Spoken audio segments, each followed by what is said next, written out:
I was remiss in paying attention to time. I was politicking is what I was told. Shouldn't be hanging out. I know, he's a tough one. He really is. All right, our meeting objectives today, we're going to be reviewing the comments for chapter 2, 3, and maybe 4. I graduated. I'm not sure what's reviewing the sedimentation projects for the reservoirs, results of modeling, finish the development of our technical recommendations, and discuss and develop policy legislation and regulatory. Do I have a motion to approve our agenda today? So move. Second. Thank you. I was just all in favor. Any opposed? And then we've got our minutes from the October 9th meeting. I think we all had a chance to review those. Do we have any changes or motions to approve those meeting minutes? So move. Second. Thank you. All in favor? Aye. Any opposed? Very good. And this is where I turn it over. I don't know if you have any special housekeeping or announcements for this meeting in particular. We don't. I don't know if you or Scott want to give an update on Water SC or mention anything about it, or Joe. Maybe all of the above. You want to start and I'll throw in whatever. I mean, sure, yeah, they met initially on October 30th and mainly that was introductions for the group. They did approve the stakeholder engagement plan. So they have that published on the website now, available for anybody to use. Sector forums have been established and facilitators are reaching out to those forums and discussing topics to be brought forward to the large meeting that meets this next Friday, the 22nd. That's more or less what I know about RSC this time. How large a group is it? I think About 25 public members. There's 5 ex officio members, I believe, that represent the various governmental organizations, commerce, DNR, agriculture, who else? DES, who else? oh, let's see who else. I think. Conservation groups. Yeah, you got Conservation. DNR, Commerce, Parks and Tourism, Ag, Office of Resilience, SCORE. Okay. Yeah, so those are the ex officios. I think there's like, was it like 7? You got all the groups there. My understanding is that each of those groups is going to be arranging for and hosting listening sessions, if you will, the best way to put that, to try to get solicit input. I think the most important thing is to realize that my understanding is it has a dual purpose. One is a short fuse. The first purpose is to provide input into proposed changes or give them a status of where we are on water in South Carolina so that they can use that to make proposed changes or potential changes to the surface water use permitting reporting. It's got a long title, but the Surface Water Permitting Act. There's a legislative committee that was appointed at the end of as a budget proviso, I believe, last year. I'm supposed to have set 5-7 members. My understanding is that committee has not been appointed yet, which makes sense. I guess they would want to wait until after the election to make sure that the candidates still have an office to work from. But there'll be a appointed committee that's supposed to make recommendations to the governor by the end of January. So our report is due to them. And suggestions is due to that committee by the end of January. And they'll be moving on the permitting and regulations, which is stuff that we're working on too.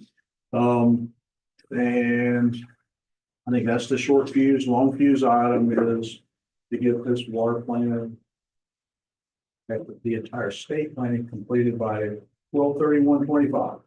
Is that correct? That's correct. That is correct. What was the other thing that I found most interesting out of this last meeting we had? We've been planning for 50 years. The governor went out of his way, and I pointed out that it went out of his way. He's talking 100 years. So we need to probably figure out how we're either going to put the governor, roll the governor back into the timeframe we're looking at, or how we're going to at least verbally address extending what we're doing in the state on a planning basis for the next 50 years. I don't know if there's no way to do the math and make any sense if you go 100 years, but you have to address it somehow, because there's a difference between the planning horizons in the governor's office and then it's being done for the grassroots. That's my take. Yours may be different. I think that's a reasonable way to, Huh? I think reasonable way to phrase it. I think that could be addressed in iterations with statewide plan as we move through time.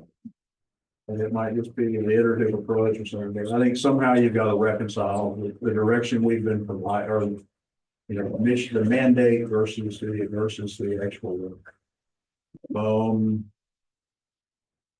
The other thing I don't know where the Santee's at.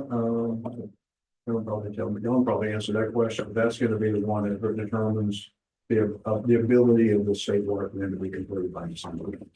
I think we go ahead and have the last page. We're finalizing the seating of the Santee, reviewing some final applications, and hope to have a kickoff meeting in December of some sort to set that time frame and get that process going. Where we're at with that.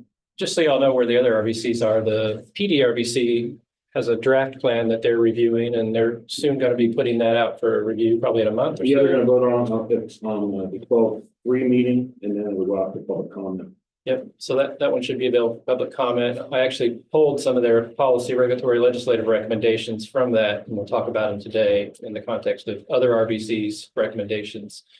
The Saluda RBC is about right at the same spot you are. They're meeting next week to have the same discussion about policy, legislative, regulatory recommendations, and then work on their implementation plan. So you guys are almost right at the exact same spot.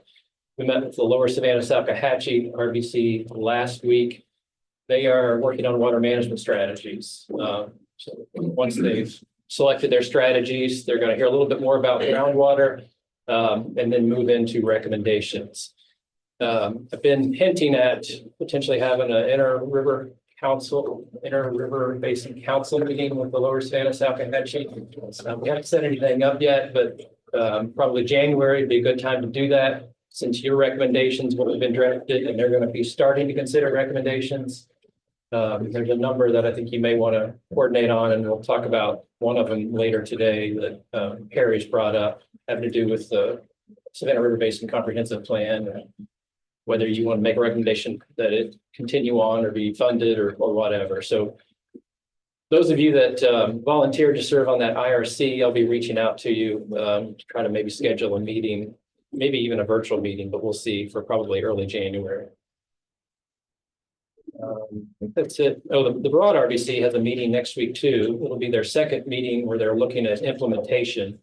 So they're kind of moving forward, working around the edges of some of their actions and strategies and their implementation plan. That's a quick summary of what's going on with the other RBCs. All right, let's go back to slides. Public comment period. Anyone in the room or online like to make public comment or agency comment?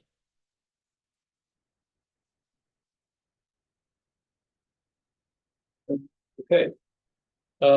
Just a quick review of what we talked about and settled on at the last meeting. These next several slides highlight everything that we put into the green bucket. Matt brought a red bucket, so I found a green bucket in the closet. We don't have a yellow bucket, but honestly, I don't want to put things into a yellow bucket anymore. We need to either decide we want this recommendation or do we want to not have this recommendation. So we've got two buckets today. So this is a list of the green bucket recommendations. I don't want to read through them all, but if you have any reservations or suggested very, very minor wordsmithing, now would be the time. You'll still have the opportunity to comment on these when we put them in chapter 9 and write them up with a little bit of an explanation behind them as well. We've got one on sediment loading, land use, prioritizing properties that could impact quantity and quality, conservation and mitigation banks. We've got one about identifying financial impacts of sedimentations, comprehensive planning, encouraging local ordinances such as riparian buffers for new development. We've got one about future planning efforts looking at water quality. We've got one about using the river basin to highlight areas where water is more abundant, amenable to growth, building permitting processes. Again, future phases, what you think you want to look at, including are there impacts from groundwater to surface water?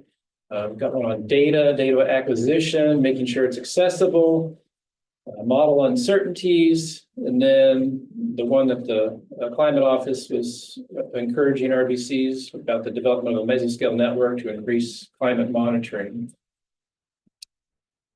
Any questions about what we talked about back in October? Those were generally all technical recommendations. We're going to finish those up today. There's still a few out there that we yellow bucketed, and we're going to move into policy, regulatory, and legislative. So you still have a little bit of a chance during our first discussion item to add any additional technical recommendations you'd like. Okay, I circulated a comment log for chapters 2, 3, and 4. If you didn't have a chance to look at that, it looks like this. We got a handful of comments on chapters 2 and 3. We've listed the comment here and the response.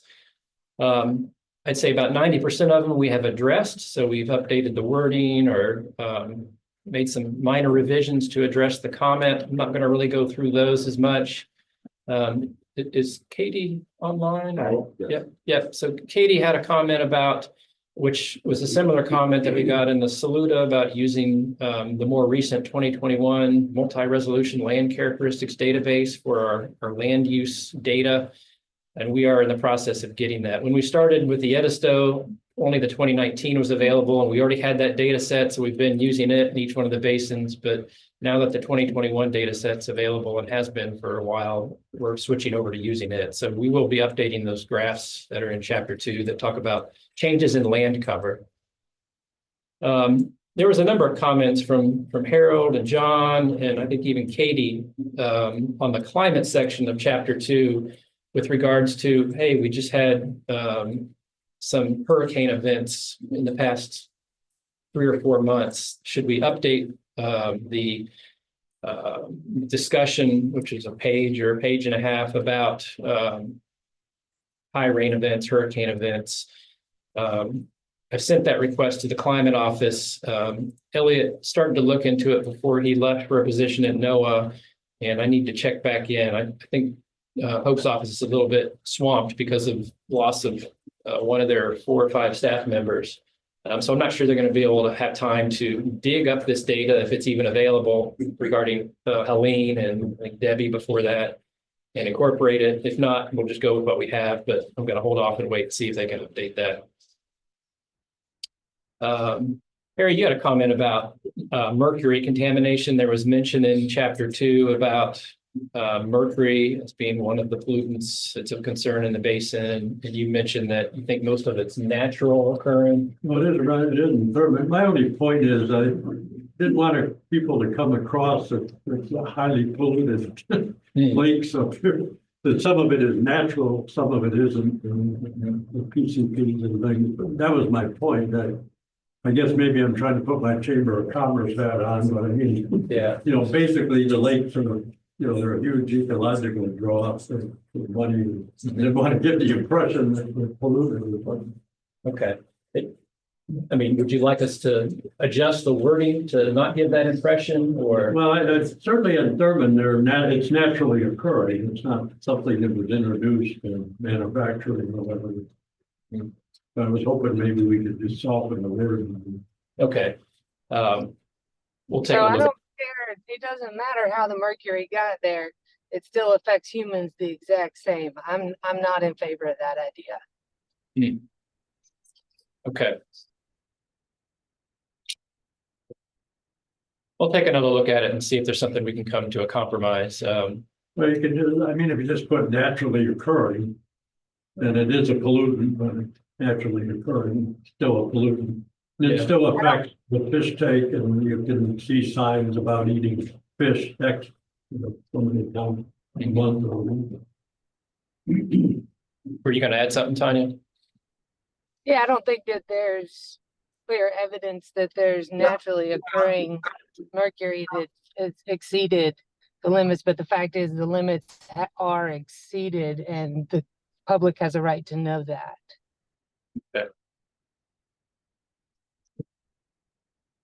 Okay, we'll take another look at that, and I may send both of you to just some revisions, see if we can come to a compromise. Well, I'm sure we can. Okay.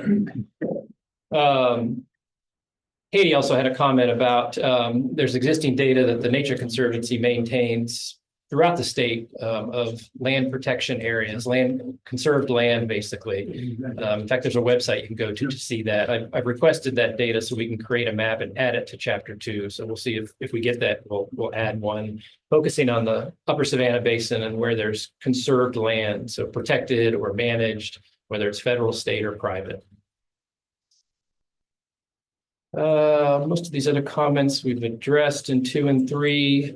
We have not yet started to address comments on chapter 4. I know Jill is still trying to review that.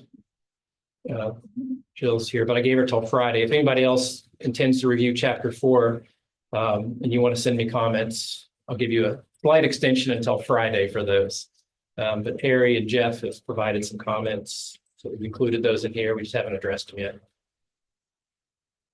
So, any questions?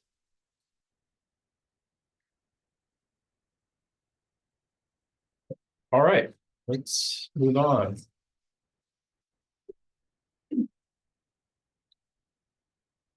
Okay, the next thing we want to talk about is something we promised 2 months ago, I think in September.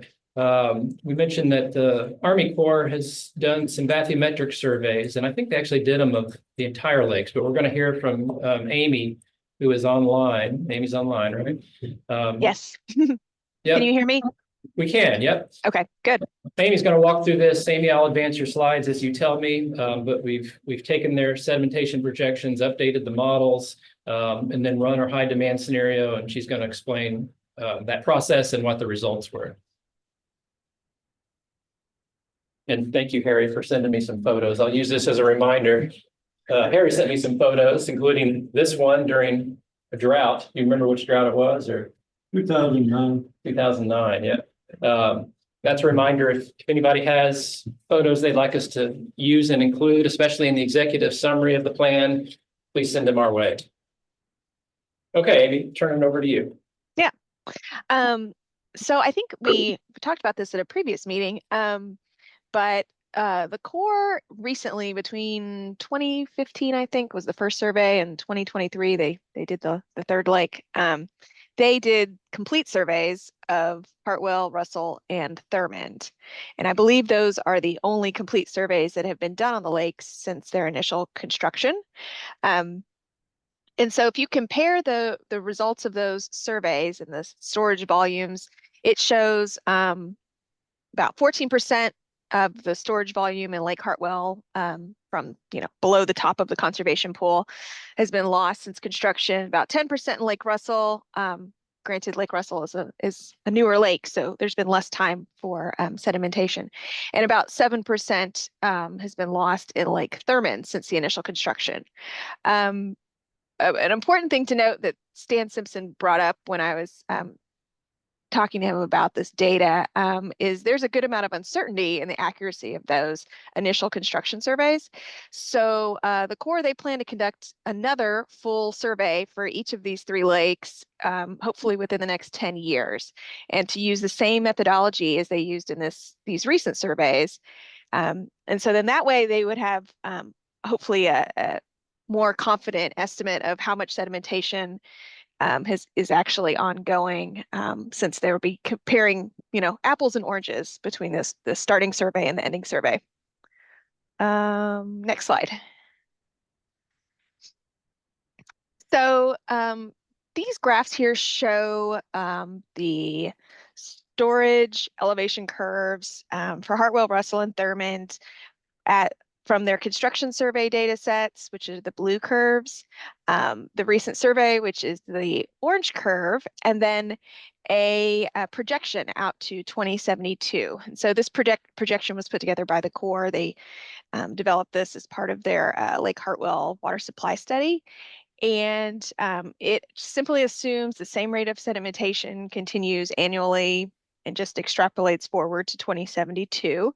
So you can see that it appears that the largest impact will be on Russell. However, it has the smallest storage volume of the three lakes.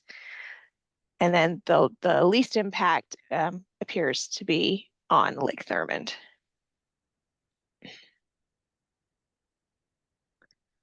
So how can we use this with the SWAM model to hopefully get some insight on how future sedimentation might impact water supply? So we use the SWAM model to assess the impact of continued sedimentation over the next approximately 50-year planning horizon, as we've been doing with these other scenarios. So within the model, we updated the reservoir characteristics, so those storage elevation curves and other related inputs, including the operating rules, which are often conditioned on storage volumes. We updated those to reflect this 2072 projected storage capacities that we got from the Corps. And then we simulated those using the 2070 high demand scenario. So reduced future storage and increasing demand out to 2070. That assumes storage loss to 2072. Since construction, that would equate to about a 25% loss in Hartwell, a 28% loss of storage in Russell, and about a 12% storage loss in Lake Thurmond. And I think the next slide has our results. So this shows what the model is projecting over 2000 to 2010, so containing the 2002 and the 2007, 2008 droughts. And we're going to focus in on the 2002 drought. It's a little more straightforward to interpret. You can see in the 2008 drought here, the orange curve, which is the 2070 high demand scenario without future sedimentation, it's interestingly above the baseline scenario. And John and I talked a little bit about this. We think it probably has something to do with the somewhat complex operating rules that are built into the model, how lake levels in different parts of the basin can impact operating at can impact releases at other lakes. And I know Lake Thurmond is also releases are also contingent on a USGS gauge on the Broad River in Georgia, I believe. So it could have something to do with that as well. So if you click next, it'll zoom in on that 2002 period, which is a little easier to interpret, I think. So we can see that the blue curve, that's the baseline scenario with the current reservoir storage capacities. And the orange scenario is the 2070 high demand. So keep the current capacities, but increase the demands. You can see there's a pretty considerable drop in elevation, about 1.5, almost 2 feet at the lowest point in late 2002. And then the third curve, the gray curve, makes one more change in the model, and that is it replaces out the storage information with that 2072 projection. So you can see that there is an impact. Water levels do drop slightly in Lake Thurmond during that 2002 drought period, but it's not considerable. And that's because the storage volumes in Lake Thurmond, even with that projected storage loss, is still more than adequate for the 2070 demand. I don't know. Was there anything else, John? Any other? No, you're just showing Thurmond graphs here. I'm assuming Yes. Hartwell and Russell differences between storage loss versus no storage loss were fairly similar in magnitude. Is that a fair statement? I'd have to look back at it. I would think so. They operate so much in tandem. Thurmond and Hartwell, the rules force them to fill and release in coordination with each other. So I would expect something similar on Hartwell. So one thing just keep in mind is, we just assumed a continued same rate of sedimentation, which, resulted in 25% loss, 28% loss, or 12% loss from construction. I have no idea if that same rate of sedimentation is a fair assumption. Think about what causes sedimentation in reservoirs. It comes primarily from high flow events, right? Where you've got big rain events that cause a lot of scour in upstreams and streams, a lot of runoff, especially from newly constructed areas or areas under construction. And you get the majority of your sediment accumulation from those high flow events, those high rain events. If you think about the pattern we're seeing in precipitation over the last decade or so, we're getting a lot more high intensity rain events. And if that pattern is different over the next 50 years, as it has been since construction, our assumption of the same rate of sedimentation might not be a great one. But we don't know. It's an uncertainty, so it's something to think about. We didn't do it, but we could have run a sensitivity analysis to say, well, what if the rate of sedimentation was 50% higher? How might that change the curves? And then would there be any shortages? We haven't done that, but it's something we could do if anyone's interested. Any comments or questions?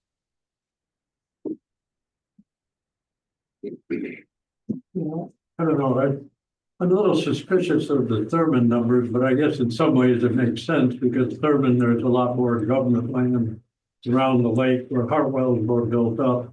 But I'm surprised at Russell, which has that 300-yard buffer around the whole lake. There's no development, that it's as high as it is. Yeah, I think hopefully the Corps will be able to do those surveys again in about 10 years. And that may give some insight into, and it may be difficult to tease the two out apart from each other, but like John said, assuming this is linear, does that even make sense? But also this is reliant on that initial construction survey. So who knows how accurate those were. Harry, you might know, I don't know, remember the contributing area, the drainage area to each reservoir, but in part, Hartwell acts like it's a big forebay to Russell. Yeah. Right, for a lot of the water that's coming in. So I'm assuming Russell's drainage area, after you subtract out Hartwell, is smaller than Hartwell's. Fair statement. For sure. Yeah. And then maybe the same thing with Thurman. The other thing too is that I think as reservoirs lose storage volume, they lose sediment trapping efficiency. So, there's less volume for less time, residence time for sediment to kind of drop out. So that may change the rate of sedimentation over time as you lose storage volume, as you lose the time that water stays in each reservoir. So a lot of uncertainties with this type of analysis. Okay, ready to move on? Tanya, No, I'm curious how would you track that rate of the changing sedimentation? You said you could run it, but how would you decide what the rate of change would be? Would that be based on the amount of times we've exceeded the 100-year storm event, or?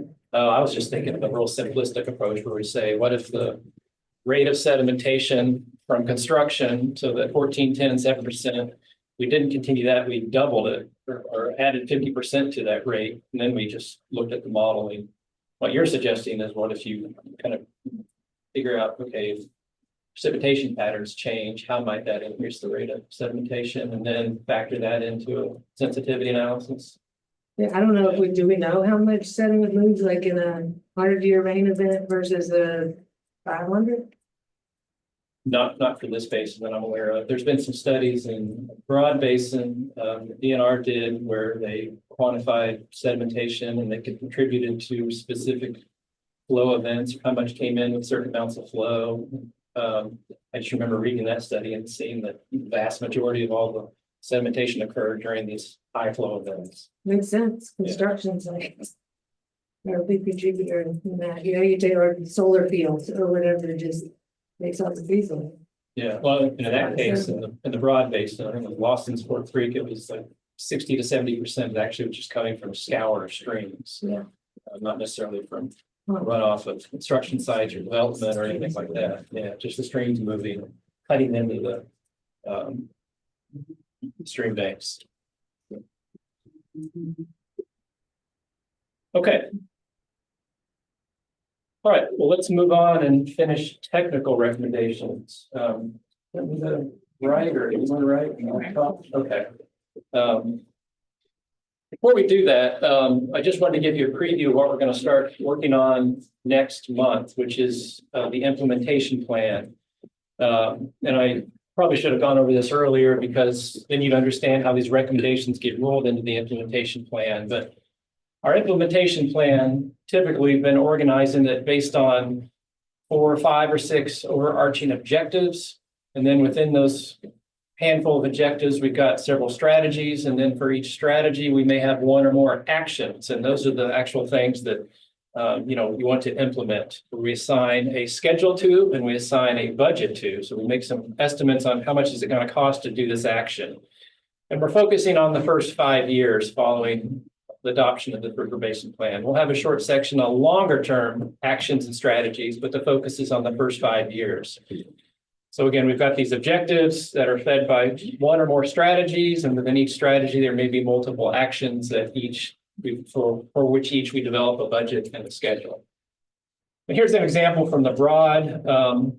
After considering the water management strategies that they selected and all their recommendations, we were able to compile them into 5 different objectives. So these 5 objectives generally meet each one of those strategies or recommendations. And then they prioritized them very simply. They just said, this is a high priority or this is a medium priority. They didn't have any low priorities here.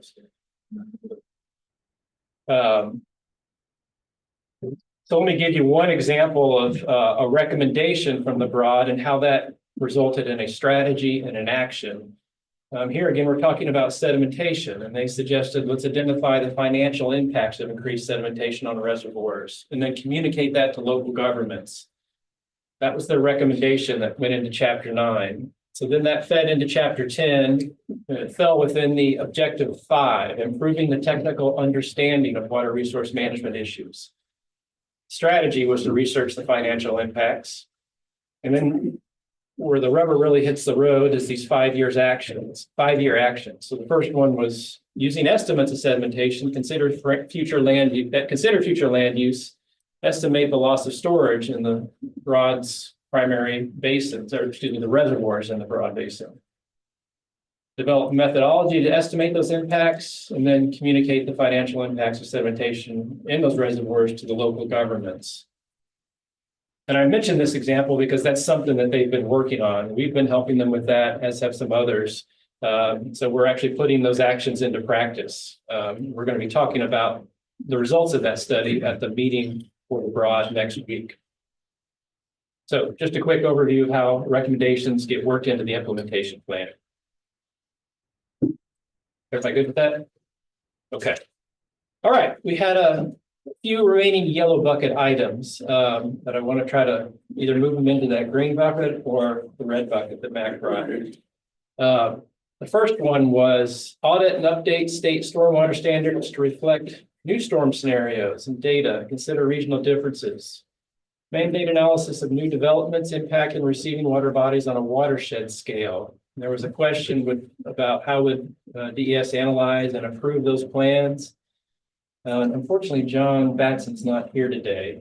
One of his homework assignments was to think about that and look into that one as well as this next bullet, this next yellow bucket recommendation.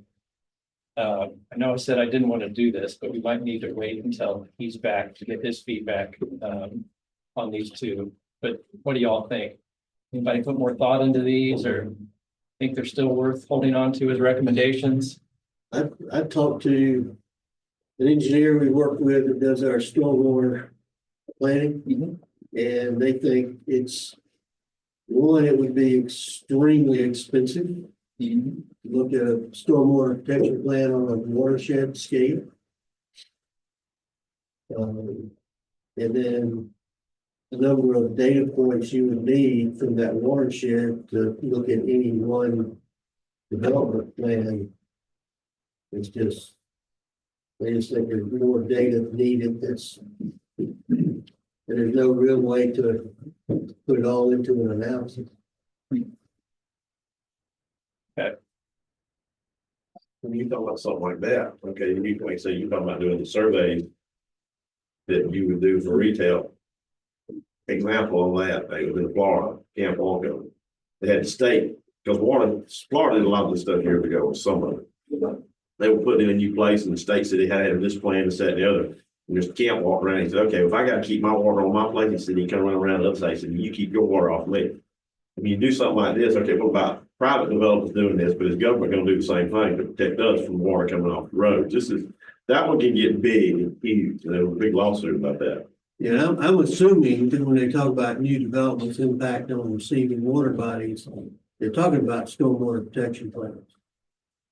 It's the only mechanism I know of that's mandated. Actually, at the federal level that you have to do with certain size developments. Yeah, I'm just like, I can't remember the specific discussion around the second part of that first recommendation, mandated analysis of new developments impact. The folks that were in that group, the land use group, do you remember what the discussion was around that one? Yeah, I believe it was.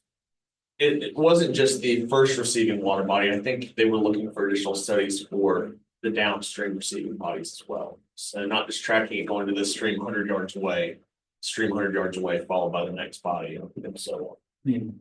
I believe is where we were trying to get at, but I think we also didn't have a good mechanism to achieve that. Yeah. I think that I think that was something that came out of John Batson's experience in his stormwater. I can't remember exactly as well, but that was, it was based on his experiences in the upstate and their stormwater standards. And he said something to do, it had something to do with balancing their detention ponds and the downstream and not always a benefit. I'm not as technically experienced to explain it, but yes. I mean, the simple goal of the stormwater protection plan is to meter the amount of runoff. The new development to be exactly the same as before development. You're not gonna change the amount of runoff. So what's the impact? And plus, if you think about, you're talking about a 20-acre development in a 700 square mile watershed, the impact is gonna be infinitesimal or minuscule. So what's the point? Is my question. We have data, like data democracy is in, maybe we have a plan that didn't end up in the outcome. Like leaning into open data and South Carolina, like leaning into making sure their data is publicly accessible and easy.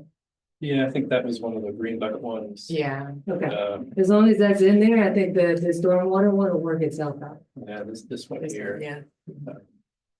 Because it's, I mean, you're right, like data's in so many different places. It kind of needs to all be put together so that we can then start answering those questions. Okay. I believe very strongly in the second one, though. Okay. I want that one back. Okay. So the first one, let's red bucket that, and I'm gonna check with John Batson to make sure we're not misinterpreting what he was suggesting, or he might have something that's softer, but want to suggest, but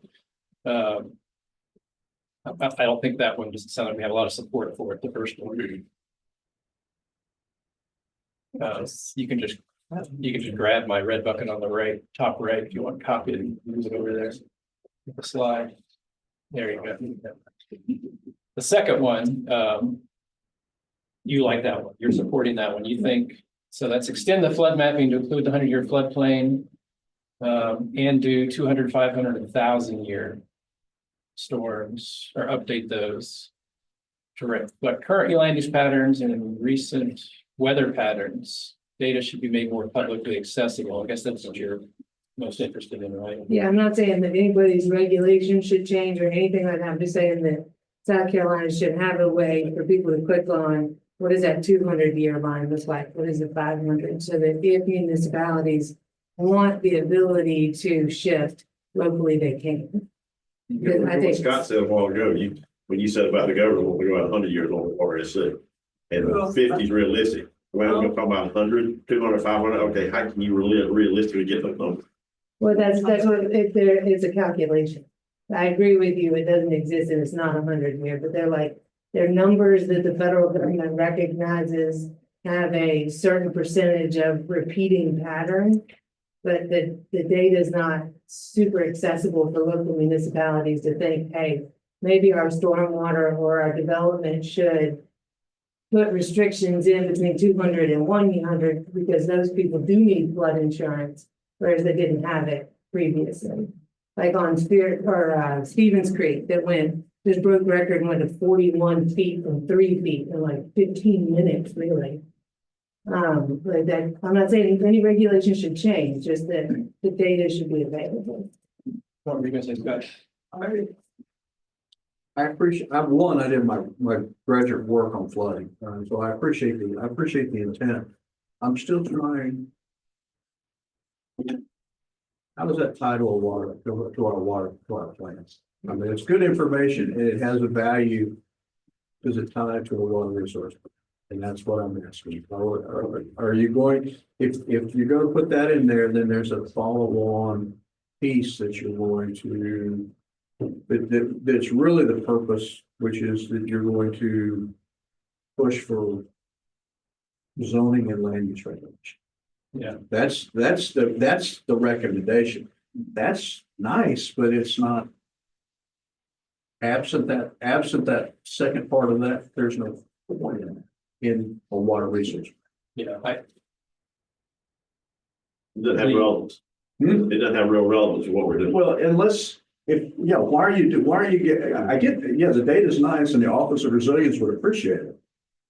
But if we're not going to be advocating for zoning and land use restrictions, we shouldn't be spending our time and effort to gather data that we're not going to use. That's. Or tax credits for staying out of certain zones, you can do it in a different way. You offer when industries come in, you say, look, on these sites, we'll offer a certain amount of tax credits if you decide to stay out of the 500-year floodplain to allow that so that we're not having to clean up your damage, your warehouse out of the stream the next time that it floods. I have no problem with that, but the point is, you nailed the second point. The recommendation isn't to do the mapping. The recommendation is to invoke land use and permitting. That's the recommendation. That's just, that's an enabling piece of information to do the land use planning. If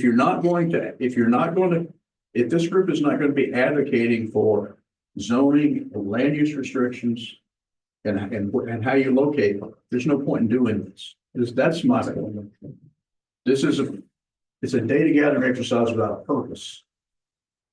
If you don't have a purpose. It's only purposeless if the data is not available, so that local municipalities can make their own decisions. Would you add on to that to provide opportunity for municipalities, industries, and homeowners to Yeah, you've got to have a purpose. Right now, it's a task without a purpose. So we need like a half sentence at the end of That's that end of that, which is okay. so. There's a house in McCormick County that was built in the flood zone on the Savannah River. And the owner, I guarantee you, he spent $100,000 getting planning and approval to do that. So you can incent all you want to, but if somebody's got the money and they want to build in a certain spot, build it. Doesn't mean that FEMA should give them Unless the money on government it. buys the land, takes it out of the inventory. Like, why should taxpayers pay to fix that house that on the end? Who says they are? They would, if you don't set those regulations and set those criteria up as a municipality, then FEMA, like, there's a bunch of different reasons why FEMA, in some extent, you have to maintain certain abilities to regulate your stormwater, or after a big storm event, you're not going to be eligible for some of the Richmond Hill down in Savannah, I think is at risk of that right now. I don't know. I think that it seems ridiculous to me that we would not want people to have access to this data. Like, why is data scary?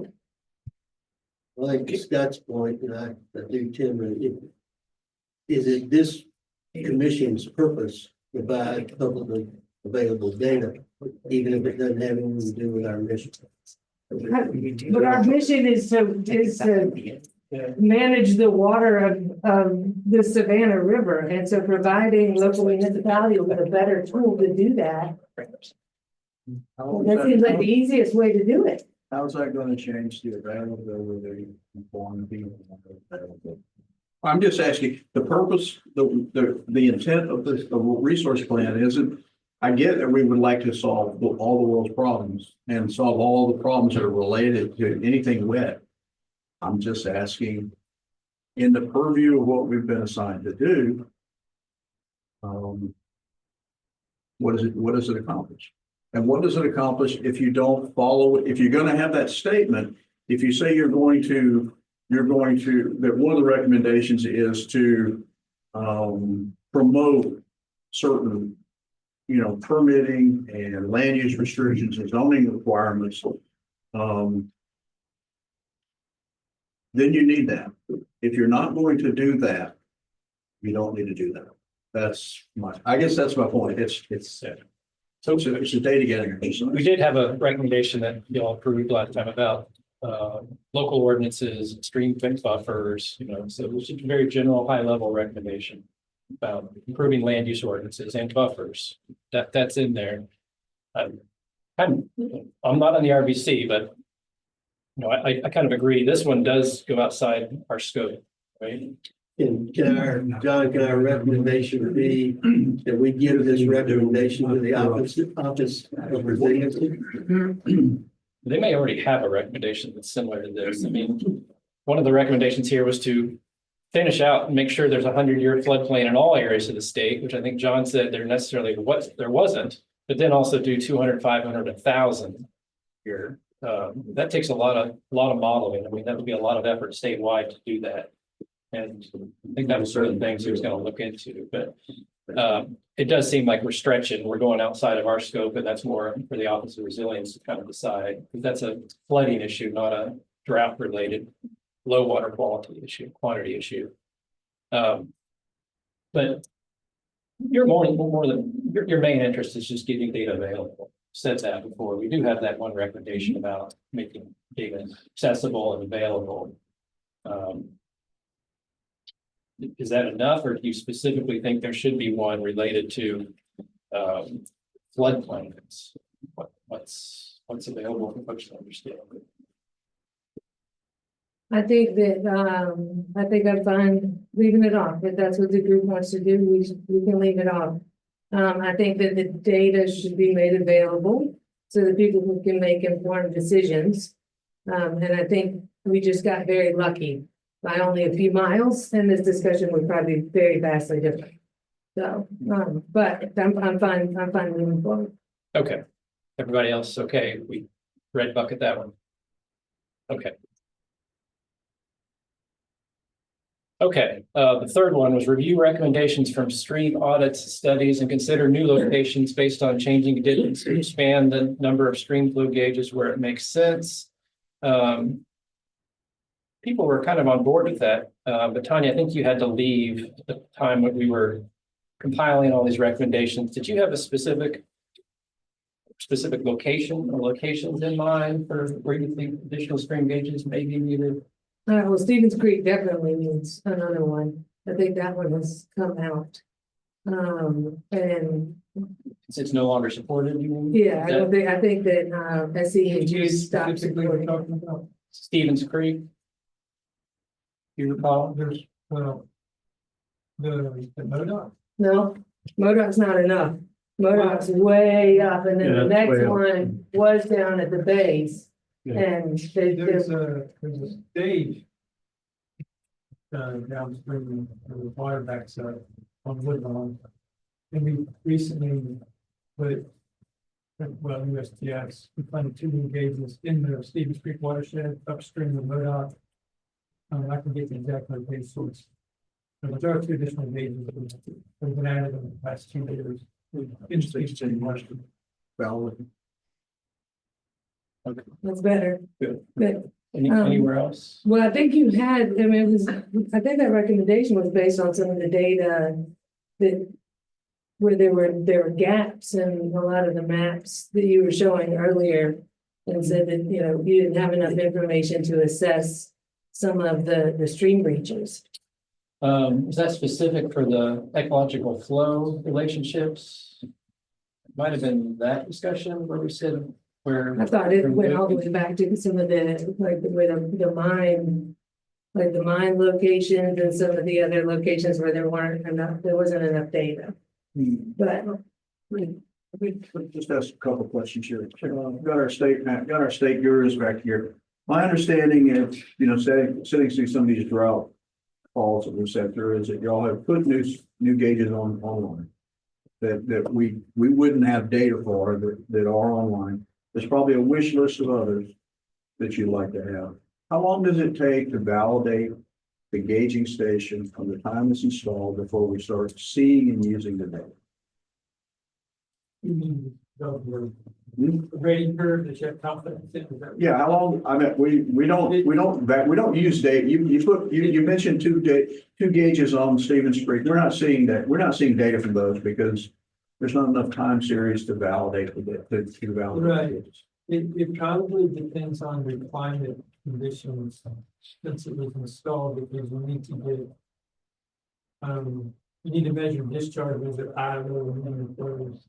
And so it kind of depends on, you have a bunch of low flow events and the rating curve in that area might be fine, but if you're looking at a larger event, you may not have enough data points to have confidence in the rating curve in that area. So it just depends on what type of events you're having and the coverage, the spectrum of flow. That kind of addresses why we see some gaps. The other is, does DES used to be a DNR. Do y'all maintain a wish list of where you would like your next gauges? Yes. How Yes. close, how close are you to getting, the gauges you would like funded and installed? We have made considerable progress since 2015. And I would say that we have to go run exact numbers, but we probably, we've added 50, 60 gauges, and that is close to half of the recommendations that came out of a workshop back in 2018, 2016, 2018. So halfway there. Yeah, okay. I would suggest a rewording of that our recommendation is that the state fully fund the gauges that are recommended by our DES regulatory folks, because they're the ones who are going to know where they need to go, and we don't have to do anything. We just have to suggest funding. Gauges that they think are necessary for us to monitor and manage the surface water resources we have in the state. I will say we do have a list of gauges, but honestly, from my standpoint, most of the gauges that the state thought were important, a lot of those have been funded and installed. Other gauges people have interest in, but I do prioritize those. I'm constantly trying to get feedback from the National Weather Service, local stakeholders, whoever to help guide that. So it's not like I welcome feedback on what we need to be doing next. I think I would rather than us try to determine where those are, I would rather that be determined from the top. Where do we really need gauges in order to better manage our resources, period? Modeling has special gauge requirements that are not obvious. Does modeling have special gauge requirements that are not obvious to increase the accuracy of modeling? Yeah, I mean, obviously, always more gauge data is better. I don't recall that in the upper part of the Savannah Basin, we had any specific areas where we wish we had more data. Again, more data would always be better, but there weren't any significant gaps where we felt very uncertain about some of the analysis that we did because there's a lack of gauge data. John, I don't know if you remember, but I did request. I don't remember. review intend to kind of recommend renewed stream information would be helpful to better support the swim levels and help the body some words. Yeah. Yeah. And what have you done? Yeah, we continue to think about that. But again, in this basin, I don't recall any significant gaps. Have they increased your operation and maintenance plan enough to support all the additional gauges in the long term? Because I remember in the past, we've had private groups or somebody to support up gauges when the government couldn't support it. I'm just wondering, have they not only funded the installation, but the long-term operation and maintenance? We have recurring money. Have they keep increasing that so you can maintain it? Well, periodically, the state legislature gave, I don't know the future of getting additional money of the BES. I hope there is a future to get more money, but I don't know. Yes, USGS also plays a role in that, and that's the cost sharing measures that continue. So there's several, parties that play a role in funding this thing. Just a couple of weeks ago, I did ask the USGS, what's her name, Scott? Whitney Smith. Yes. Who kind of runs the program about specifically the Salute and the Broad, and if there's any co-funded stations that were at risk of losing their funding. And she said, no, they're good. For a lot of them are just done annually. Some of them I think are done maybe in multi-year periods, but at least in those basins, she said there's no existing gauges that are at risk of not getting funding and being able to, having to abandon them or not maintain them. I maybe it's a long time ago, but there seemed like there was one gauge somewhere down in the Augusta area that almost got defunded, and I think somebody had to step up. I think it was one of the local governments that supported it. But it's been a long time. I can't remember. I remember it was a relatively significant gauge. Maybe some of them, they got it out of the river and into the canal. There was also, Jeff sent some information on this, a presentation at the Water Resource Conference about some lower cost type of methods. Bridge box. Yeah, bridge box. Anybody familiar with those? Well, it's relatively new, and so we're working on getting kind of distributed. Yeah, so it measures stage, and then I guess you could develop a stage flow Yeah, it's relationship. more like $1,000, and it doesn't use solar panels. You have a battery that sustains it for 2 years or so. So probably the data quality is not as high, but it's a lot less expensive. So you can put more out there. It's just that it doesn't go through the rigorous. It was comparable to one of the USGS gauges as far as the data. Actually, they did a comparison. I think that was some of the information you sent. Yeah, but anyway, there are other options potentially that could emerge that help expand data, stream data that are not USGS. Okay, so you wrote it, to fund all state recommended stream flow gauge locations support to continue development. Is it, someone said to, I don't know if this is relevant. Scott For this one. Oh, okay. For the swam, or did we just want to period here? I think maybe just the period's enough. Okay. Scott said that they got a good portion of them funded, but there's only so much funding. So there is a list of ones they'd like to get funded, and Scott's recommendation was let the experts decide. What do you all think of that? Basically, the short bullet of fund all state recommended stream flow gauge locations. Yeah. Do you need to put existing and future? Because right now, it kind of implies that it's changes. Yeah, kind of like Harry said too about the money. Okay, it's fine to fund it, but you gotta have the recurring to make sure. Exactly. Does it do this at agency? Yeah. Do we want to say the specific one? Do we want to say?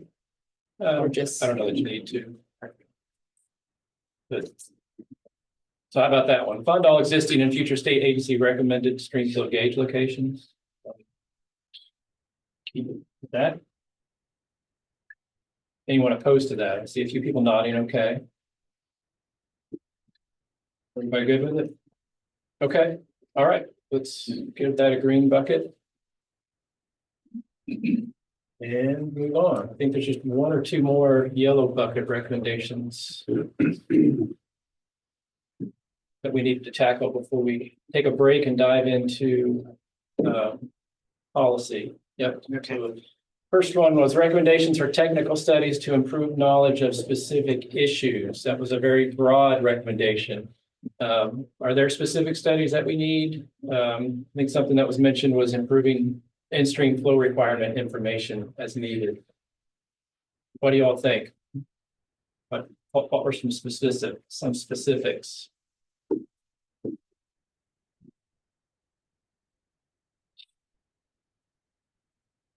Any specific issues coming?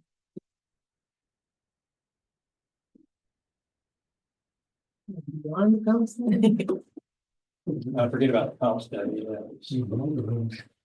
That's the next one.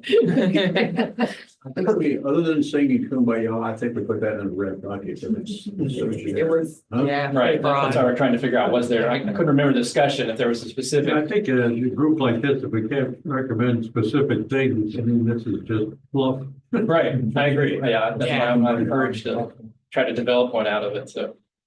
All righty. Okay, so then the last one, this is something Harry mentioned right at the tail end of our meeting. And he's since sent me some more information about it. So Harry, you may need to fill in the gaps here. Tanya, you probably know much about this as well, but the Army Corps' comp study only got through part of phase 2, which was phase 2 was to look at the drought rules and decide do they need to change any of the drought trigger levels. They did a lot of work on that, but then they ran out of funding. And they basically just said, okay, we're not going to make any change. But they had already evaluated some different alternatives, including this alternative 2, that was called, that Right. a lot of people got behind, I guess. Then they ran out of funding and the comp study stopped. The study was supposed to go to a phase 3, which had to do with investigating the reallocation of water within the reservoirs. Kind of using a whole system approach rather than by reservoir by reservoir. And then a phase 4 was to kind of just continue the pre-reservoir system approach and look at, again, drought, normal, and flooding conditions. Harry's recommendation was that the RBC and potentially the lower Savannah, Salkehatchie RBC, either encourage or support or both the completion of, we'll finish phase 2 and then get into phase 3 and phase 4.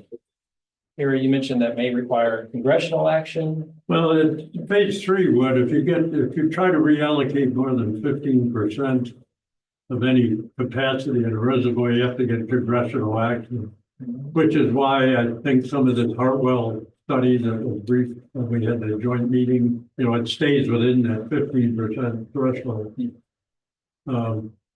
But some of the follow-on phases, looking at do they need all the flood storage that they have?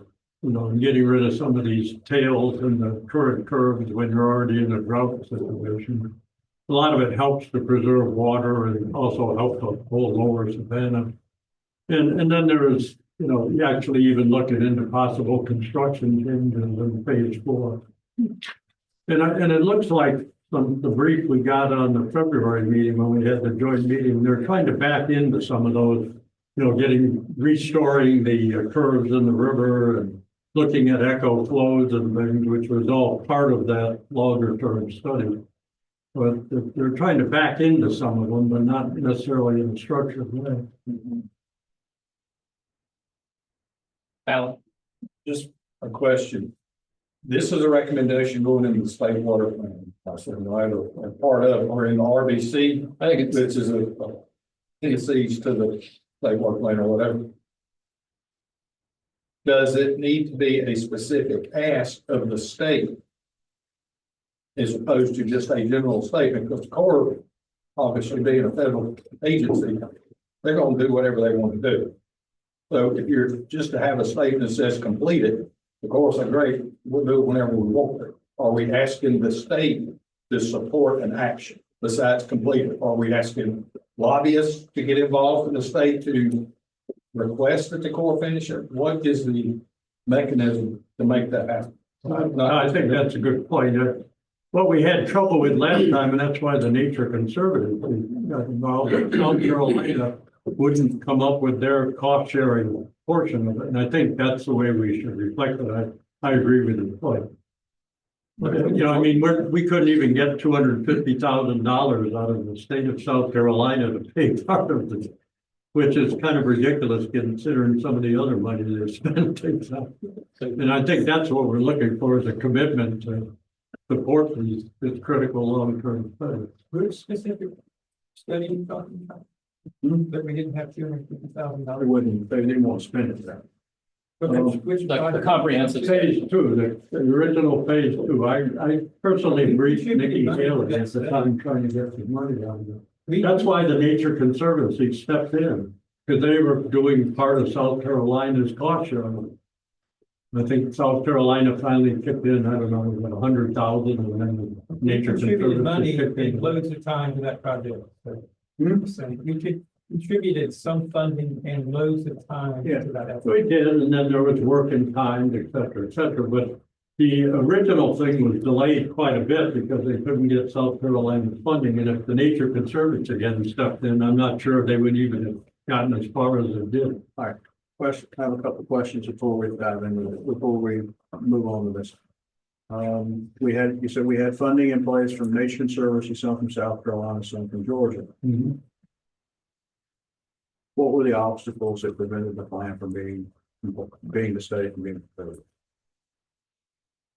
The end of it, there was some issues with the results, especially from Georgia, of questioning some of the results, and they wanted some additional studies, but there wasn't any more money available.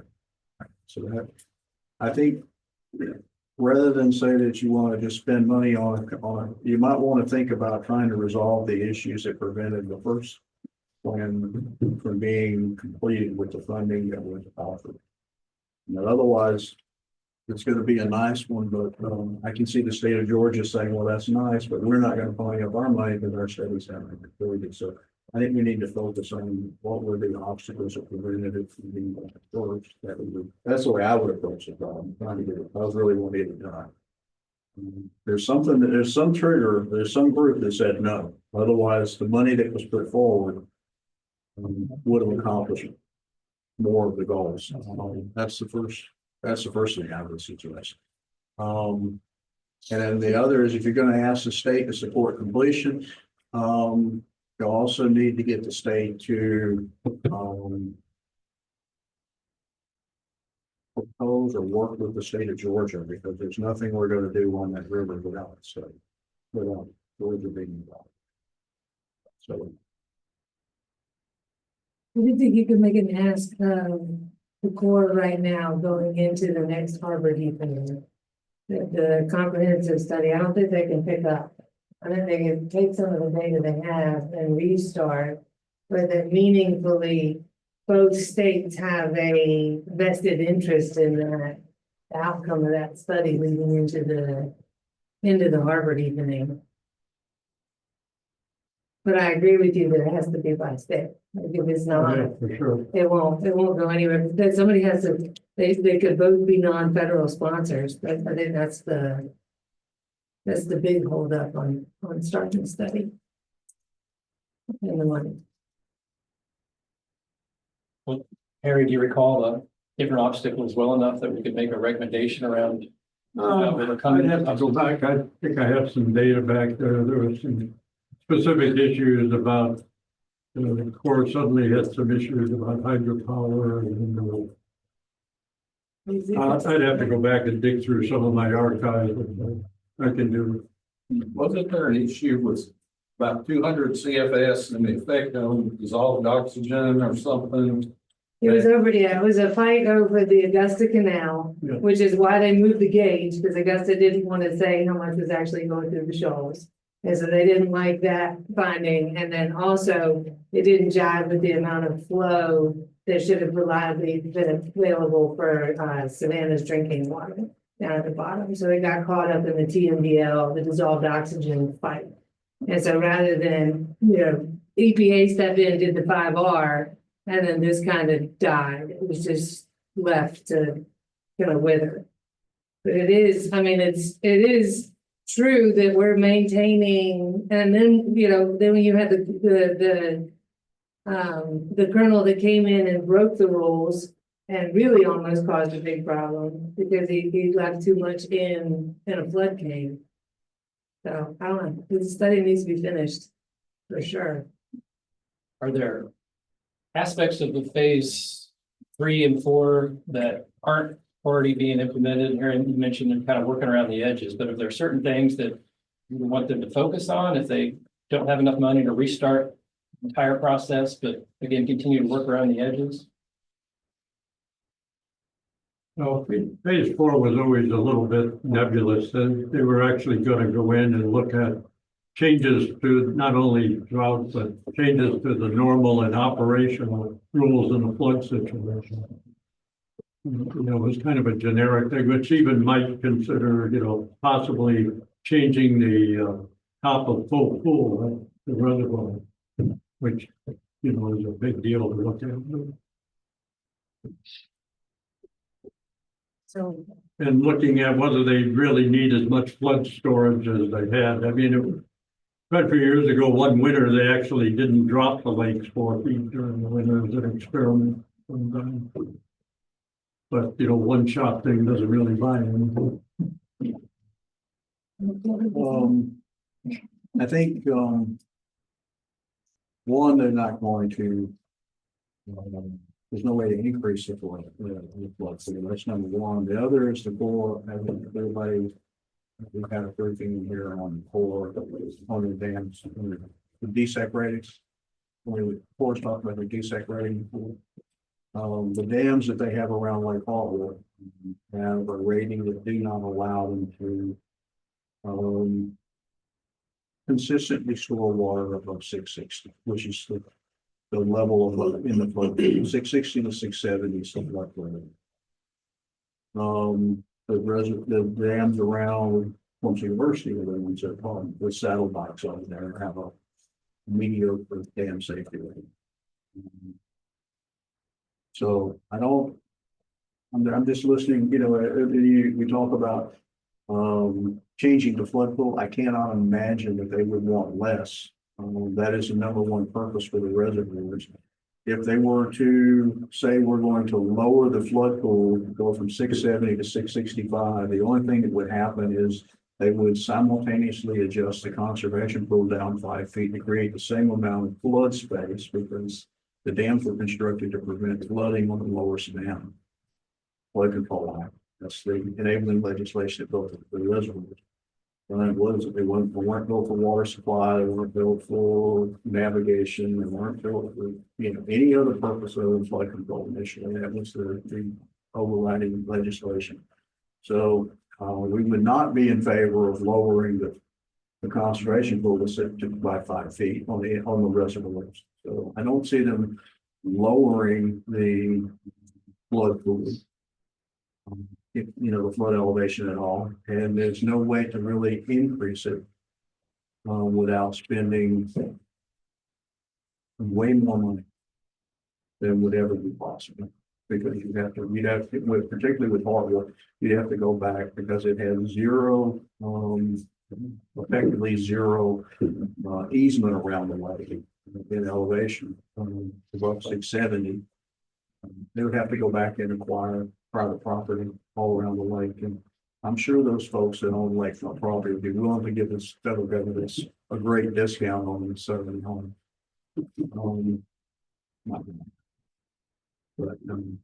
So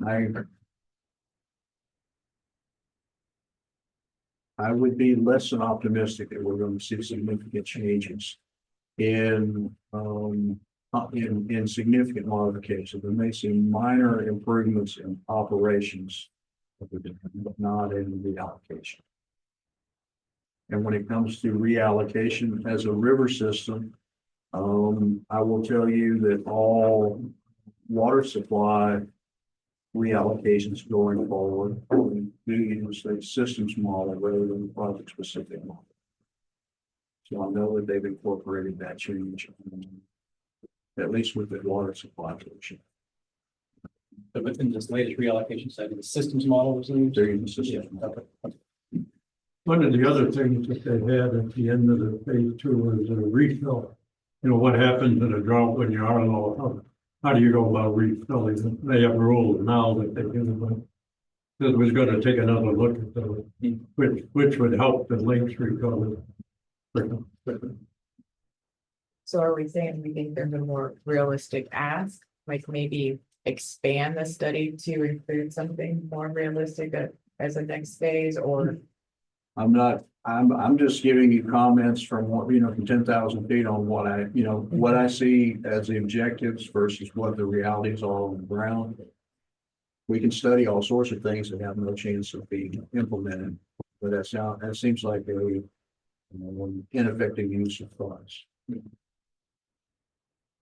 If we get the model just with phase one, if they have to update that model again, that will fundamentally change a tremendous amount.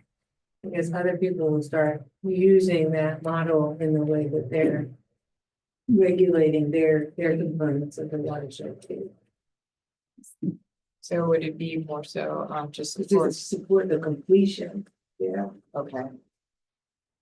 So not necessarily a phase 3 and 4, but just the completion of the study. Yeah, there's no way they're gonna just pick it up and start running Okay. now.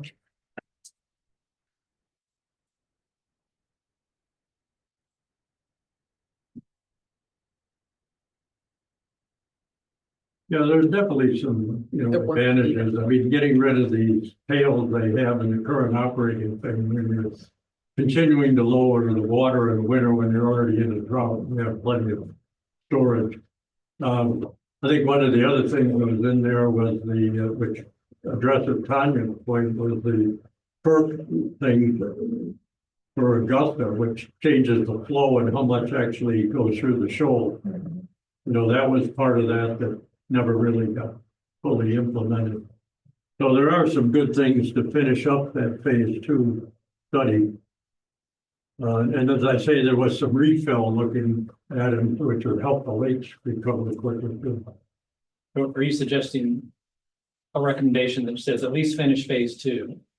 Yeah, I would definitely say that there's a lot of good benefits for both the upper basin as well as the lower basin. Yeah. And it finally gives you a solid drought approach. Otherwise, you're back in 2012, which is the current plan. What were you gonna say, Al? Your bullet, we changed to requests for and support. I'm assuming the support is financial support, or what the support? Yeah, I wanted to revisit that with you all. I heard that there was funding provided, but then maybe. Well, they both states, they don't have an infinite amount of money, so they tend to spread it between actual money and work in kind, where they either provide people or they provide some previous study results they did. And, that adds into, they equate that to dollars, and that becomes part of the cost sharing. It's usually like 50% of the federal and 25 from each state, or in this case, they divided it up 3 ways. But But you just said, and the point is, their states aren't just voting up money, they're usually providing resources. cost share comes in all kinds of forms. So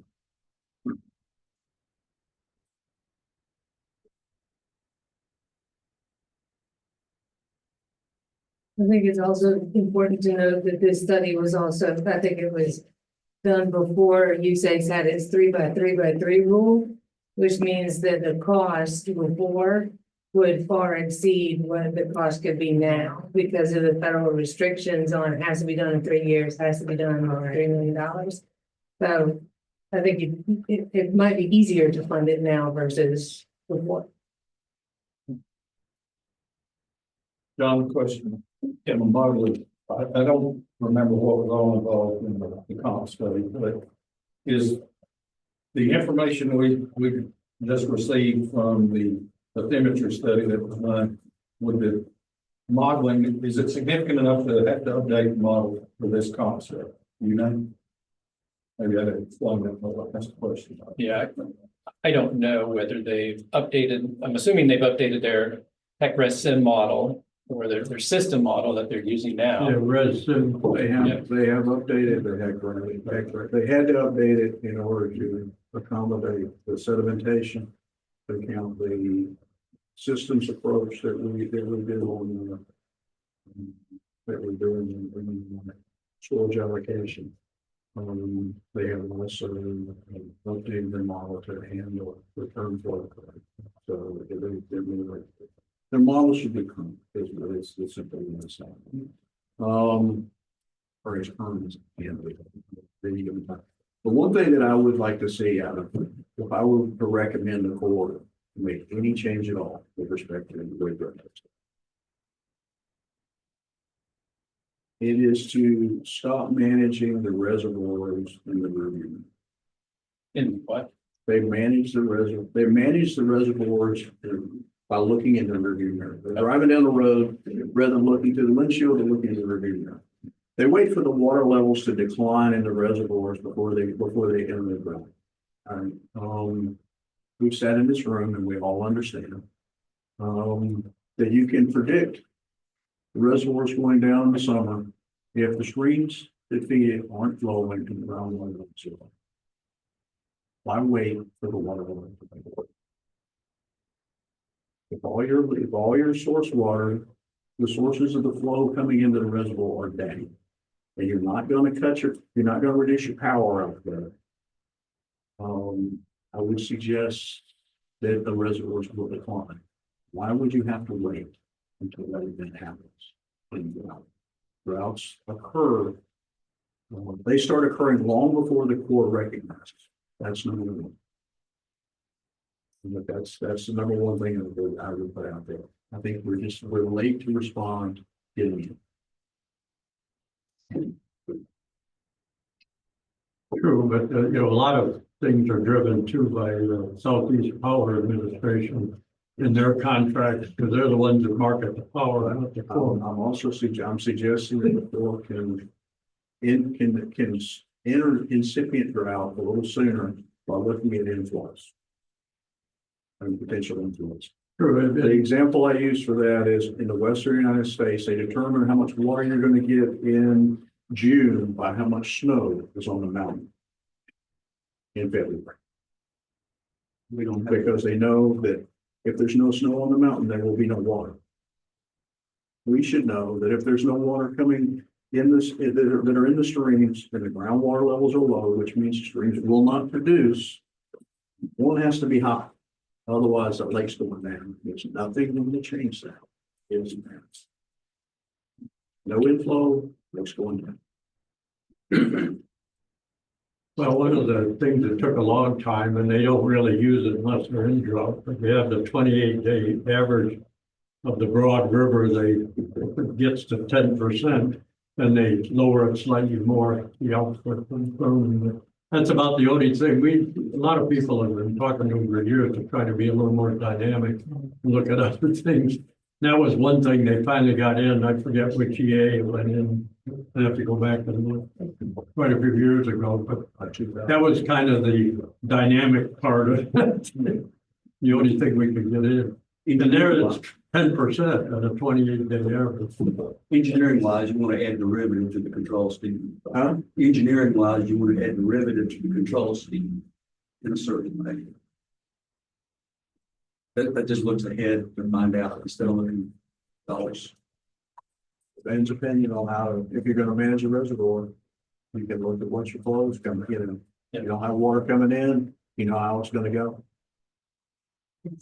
Is this a new recommendation that you? But that was for that's not in our, that's not a state plan. That is something that needs to be addressed with Corps. That's a Corps operating. I guess, do you want a RBC recommendation that the RBC encourages the Corps to incorporate forecasting into their reservoir management? At least in anticipation of them. And anticipation of flooding. I'll be honest, if you. I would definitely add the, she said drought, because if you start looking at anticipation for some large rain event and dump water, which the court doesn't do now, you don't want them to do that. But you do want them to do something when you're in the drought, and looking, going into the drought. Okay, while she's typing that one up, let's revisit this comp study one. I've heard a lot of different things. The last kind of proposal we had on the board was, well, maybe we should just tail this back to say, well, we at least would like to see the core finish phase 2. So do you want to make a recommendation about at least trying to get the core to finish phase 2? We didn't really address the obstacles and hurdles that would need to be overcome to finish phase 2. You still want to make a general recommendation that, you know, if money can be found, we think it's a good idea. I think, we're South Carolina, you want to encourage South Carolina to participate in trying to make that happen, and also working with Georgia, and, you know, cooperation with Georgia to make that happen. Yeah, Mark. This is gonna be a recommendation, don't we have to then follow through with the actionable items, the funding sources for those? Yeah, most of the recommendations we make, we want to tie them to the implementation plan. Yeah. This one, since funding needs to be identified, we may just be able to say, you know, we have an action that would say, you know, we're going to, as an RBC, we're going to continue to lobby to support funding be allocated, but there's not much else we can do. Well, you could pick up on Scott's point, but we'd like them to sit down with the Corps in Georgia and work through the issues that precluded the last one from being finished. Yeah. Okay, yeah, that could be an action too. I mean, that's a specific action, something they could do Right. right away and figure out. In fact, there's a recommendation that's going to come up later on, or a potential recommendation about working more closely with Georgia and doing some type of combined planning process rather than Savannah, Okaragichi does their plan, you all do your own plan.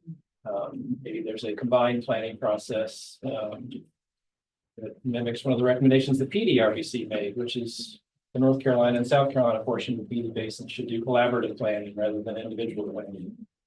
As part of that process, maybe there's an action out of there where those combined groups lobby, help find funding, do whatever is needed to encourage completion of at least phase 2.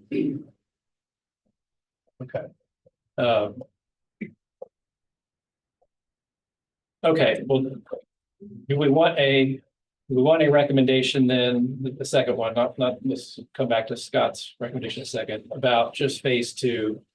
Or do you want that recommendation? I see you shaking. I want that one to stay. It would be nice for us to at least say, hey, we realize this is done. Yeah, you're acknowledging If it's they not can't, done. like, they're not the supposed way to it's tweak finished. that the way they operate unless that's done. So if everybody agrees that there's ways that you can manage it better, that's the way to get them to do it. Is there a requirement that the comprehensive plans get rewritten or updated every X number of years, or is it just a one-time thing? You know? I don't know. I don't I know that once think they there's have them, a- they follow them. I think, Maybe complete. And you know, once they're established, I don't think unless some major event occurs, they're not gonna go back. Like if we never did anything, you'd be in the 2012 drought plan for the next 50 years. Yeah. Which is kind of crazy because downstream is a very different place and I mean, the whole river system is pretty different since 2012. Okay. Can you add in phase 2 at least, and then we'll maybe do a vote on it or something? Completion of phase 2.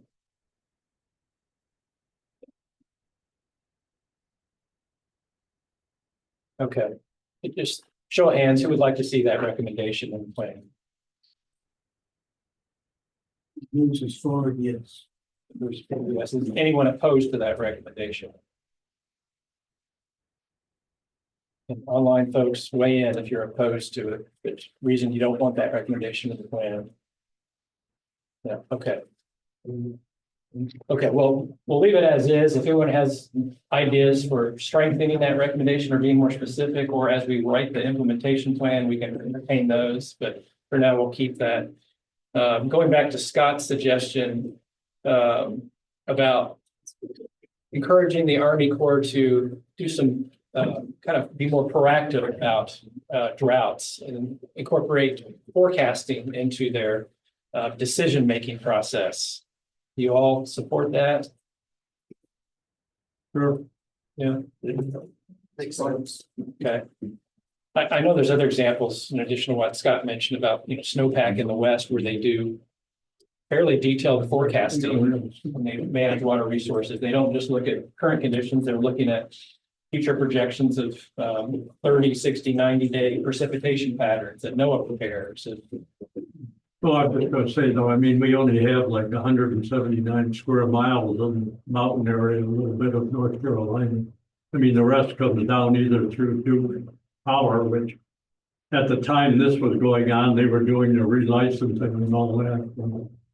And they came up with a new agreement with the Corps on them. So I mean, I think we should be more proactive, but it's not quite the same as not, looking at snowpack in the far west. Right. I'm assuming this is more short term, probably that 30-day window is that 6-month window, correct? Oh, yeah, this is exactly being weeks to a month or so. What was that, Alan? What I was gonna say, that second one just says forecasting into drought decision making. Of course, gonna go by that drought plan. So you're either gonna have to request that they update their drought management plan, Yeah. or, I mean, just to say incorporate it, they'll just, I don't think that's gonna hold much. No, because you can't really change the drought plan without a study and going through at least an EA because of federal regulations. Should this address? So Should this be a sub bullet I'm of not our? saying it shouldn't be in there, I'm just saying somehow you need to make it instead of just being so loose where it says drought decision making. I don't think that the Corps is not gonna. No, yeah, got it. Unless there's something concrete, either incorporated into the new drought plan or something updated to include forecasting, Right.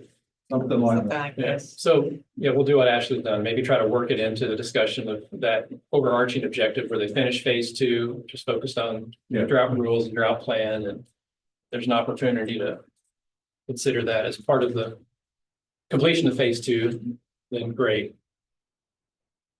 Going back into the last few droughts before they came up with the 2012, every time you wanted to make a change on something, you had to do an EA by federal law. So I mean, if you wanted to change the flows or change it in a month, you couldn't just do it. So they were wasting a huge amount of time with both everybody trying to do all this paperwork, which is why people want once and for all to update the thing. Okay, I wonder, does it make any sense to add in there, but to ask USAID to use other available data outside of their own data set?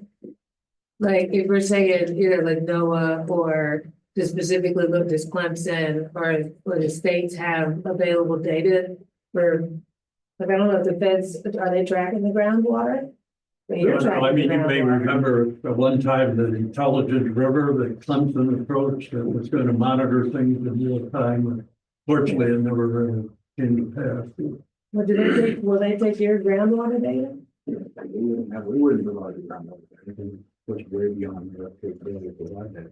Available by, other federal and state sources. Yeah. There's only groundwater and stream water. I would think they should use any All that monitoring data source, not just their own, but Positive. how they work. USGS, Well, Duke. has its own monitoring, groundwater monitoring network, most of that's predominantly in the coastal plain, that's where most of our groundwater is. Then USGS has about 20 sites as well, and we have about 190 wells we mine. USGS has another 20. So can would it make sense to say incorporating groundwater? Instead of just surface? Or does this incorporate both? I'm not sure, why are you trying to bring in groundwater? Do you think? Because up here, they're super tight, like you said, like if there's no water in, especially along the stream banks, if there's no water in the ground, then you know reasonably that recharge isn't happening. Oh, I'm sorry. So you're saying groundwater should be used as an element of the forecasting? Yes, Oh, yeah, I was asking if we should specifically call out that we want USACE to incorporate that groundwater data that exists. Well, I agree. yeah. We're really kind of talking about tightening up the controls on providing water. And I guess the question is, the simplest control is the best control is what we've got working already. Does it work well? Our models maybe show that they do, maybe our histories, are there specific points that we're addressing or errors or things that didn't control well that we're trying to improve? Or are we just trying to make a general improvement on the control scheme of regulating the amount of water that's released from lakes and other things? In other words, do we have a problem to solve? Or are we just looking for an improvement? I think Scott's point is that the problem is that they're too reactive and they're not proactive. Well, if being reactive is working for us really, really well, maybe that's all we need. I mean, as I look at it as an engineer for PID controls, and the integral looks at the past and the derivative looks at the future, but right now proportional and integral are working for us just very isolated systems. Maybe if what I'm hearing, and maybe we don't need the additional complications of looking ahead if we don't need it to control. I think if you were to look at 2002, 2008, 2000, I mean, we can. You can make Every time they enter a ground, it's a problem. It's a problem. Okay, well, I'm just asking. So, and that's really the issue, and I'm, okay. do I think it would make a tremendous amount of difference? Probably a couple of feet. A couple of feet when you're down 23 feet is a significant height. Okay. That's where we were, on our local. We came within, what, a foot and a half running out of the conservation pool. I go with Thurman. Thurman's flat, yeah. Okay. Look, So thank you for the answer. I accept that. yeah, it's, and then during incipient droughts, low event, it would make property owners extremely ecstatic because it would probably slow the decline in the upper forefield on a more regular basis. It would stabilize that process. Voters have to. So Tanya, in the short narrative that we include after the recommendations explained, we can mention maybe the Army Short Report could consider incorporating groundwater levels as part of their forecasting. We can mention them, but leave that open. Is that okay? Okay. I don't want to hang up too much on these final ones here. I think that's the last technical recommendation before we jump into policy legislative ones. One thing to maybe refresh my memory, we talk about stream flow gauges, but do we feel we have enough water quality gauges in the lake? No, And are they actually monitored on a regular basis? we're not allowed to talk about that. Yeah, I think we're going to kick that into phase 2. So quality generally, we're not going to get into that discussion now, but it can be something that in fact, I think you've already mentioned it as a technical recommendation to open it up to study and evaluation of water quality issues and subsequent planning that the RBC is involved in. So let's just kind of leave it there. Without getting too specific. Yeah, we have it here. Yeah, that one right there. Okay, go back to, I think that was the last technical recommendation before we get into policy ones, right? Yeah, that was. Yeah, okay, but it's 11:40. Is lunch here already, or? It is. Okay, we kind of missed our window for a break, so maybe we break now for an early lunch. Is that okay? Sure. And then in 20 minutes or so, we'll pick this back up and use our rest of the time to hopefully get through our short list of potential policy, legislative, and regulatory recommendations that we're. So that means it's 11:40. Let's give everybody 25 minutes. So maybe at 12:05 online, folks, we'll start back up. Diving into these last set of recommendations. Reason they use the broad version. All right, we'll break for lunch. Start back up. We, my screen sharing, right? Good sharing there? Okay. The green one. We had one more technical recommendation that Jill reminded me of that was under consideration, and I don't know if we ever settled on it.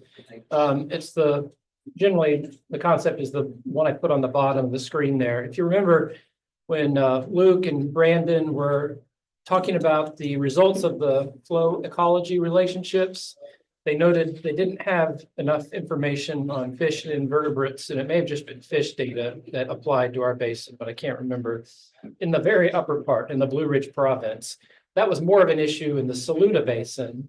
And the Saluda RBC has developed a recommendation around supporting the collection of additional fish and invertebrate data to enable the development of these flow ecology relationships. So there's a gap there, and they felt that it was important to fill that gap and allow for the same analysis that we were able to do outside of the Blue Ridge ecoregion, down in more in the Piedmont and the other areas, do that in the Blue Ridge.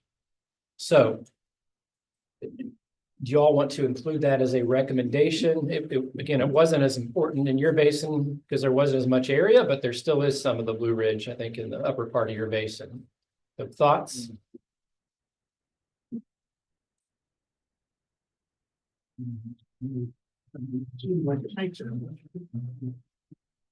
Harry said it doesn't make that much difference. You think? I mean, it's important in other areas. I'm not sure that's a bigger player in our area.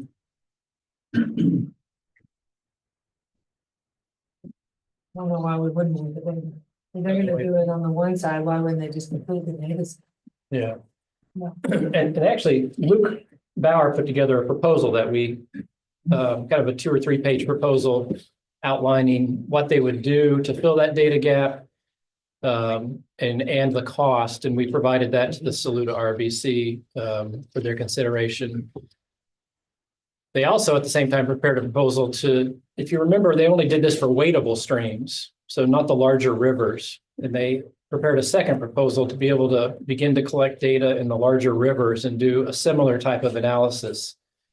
That really hasn't come up in this basin at all. I don't know that it's worth considering, but again, it's up to you. Who did they ask? Who are they asking for support from? Well, it was their original study was funded by a number of organizations, including the Nature Conservancy, DNR, DES. Yeah, it was joint, maybe some others, I can't remember, but it was multiple sources of funding. I think the USGS kicked in money. So I think if we have gaps and they have gaps, even if our gaps are smaller than their gaps, our addition of the recommendation makes it more likely that their recommendation will be considered. Yeah. No issue supporting it. okay. Everybody else feel the same way? It's not that important, but you're not opposed to it? That's fine. Yeah. I just wonder though, I mean, it seems to me we ought to focus most of it in ours. Does it throwing in this that really isn't a huge player? Does that dilute some of the other? Maybe I'm not. Let me just give you just a little bit of personal commentary. Personal commentary, we talked about water as part of what we have to do in the second phase, what we have to do of our tasking is to help reconcile some of the things that are in agreement, disagreement. What comes out of each basin plan, what goes into the state plan, and what stays in the basin specific recommendation basic, it just stays in the appendices. I've always, not always, but when this first started, I was of the belief that if something came out as a recommendation in half or more of the basins, they would probably make the cut. The state plan, if it stayed as a recommendation for 1 or 2, it might not migrate to the state plan. I mean, it might if it's really significant, but it might also just remain in the appendix. appendices for the basin plan. So the comment that Joe made about if you support something and you're the second or third or fourth basin to recommend it, it probably makes it more likely that it will make the turn as a state. Or at least that would be preponderance of evidence that we not guaranteed that, you know, a single basin couldn't have the one idea that drives the entire state funding. That would be my only comment.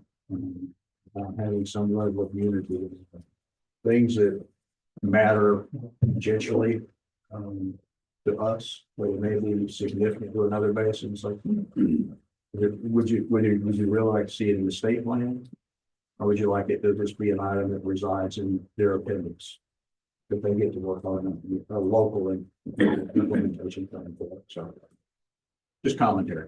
Scott, can I ask you, I mean, I think there's only 2 or 3 basins that touch the Blue Ridge region of the upper portion of the state. Us being one, I guess, whatever those other basins are. Yeah. So the 2 or 3 of those, does that then bring that propensity higher? They'll probably be included. The 2 of the 3 that touch the Blue Ridge will make this. You're asking one person on there. I'm just saying that when in fact, that was the assumption that I've always made, that when it came to assembling a state plan, our goal was to have a state plan. Well, a state plan isn't the summation of everything that's in every basin. It is to pull the things that are common, that are consistent, that are good ideas, you know, in general, and that becomes part of the state plan. And then that doesn't mean that the basins can't do more. And that's what I mean by staying in the appendix. Not that it just wouldn't be a priority push. I'll say too that Michael Waddell on the Saluda RBC, who's with Trout Unlimited, I think he was one kind of pushing for being able to do these quality relationships in the Blue Ridge. He wasn't really for collecting additional fish and invertebrate information. He thought that'd be great, but he wanted them to use what was already available. Luke and Brandon said there's just not enough information that's available to be able to have confidence in the relationships that might develop using that. But Michael's like, well, even if you have less confidence, I think you should use the existing data as is and tell us what the results are. And we'll decide whether we believe them or not. So he was not necessarily supporting and encouraging additional collection of data, although I'm sure he's for that. He was trying to encourage them to use what's available. Not to complicate things. Okay. Anybody opposed to leaving this one in? You live with it? Okay. Okay, let's move on to, whoops, more important ones.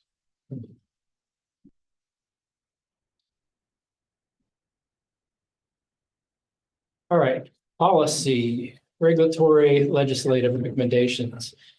Again, for the planning framework, these can be recommendations on modifications to existing law, regulation ordinances, new law, regulation ordinances, ideas for funding of water planning work, ideas for restructuring existing groups or agencies, anything along those lines.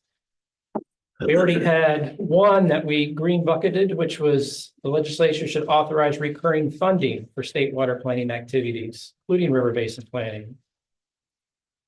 And we had one that we've put into a yellow bucket about funding or grant programs. We said a grant program should be established to help support the implementation of the actions and strategies identified in each RBC's river basin plan.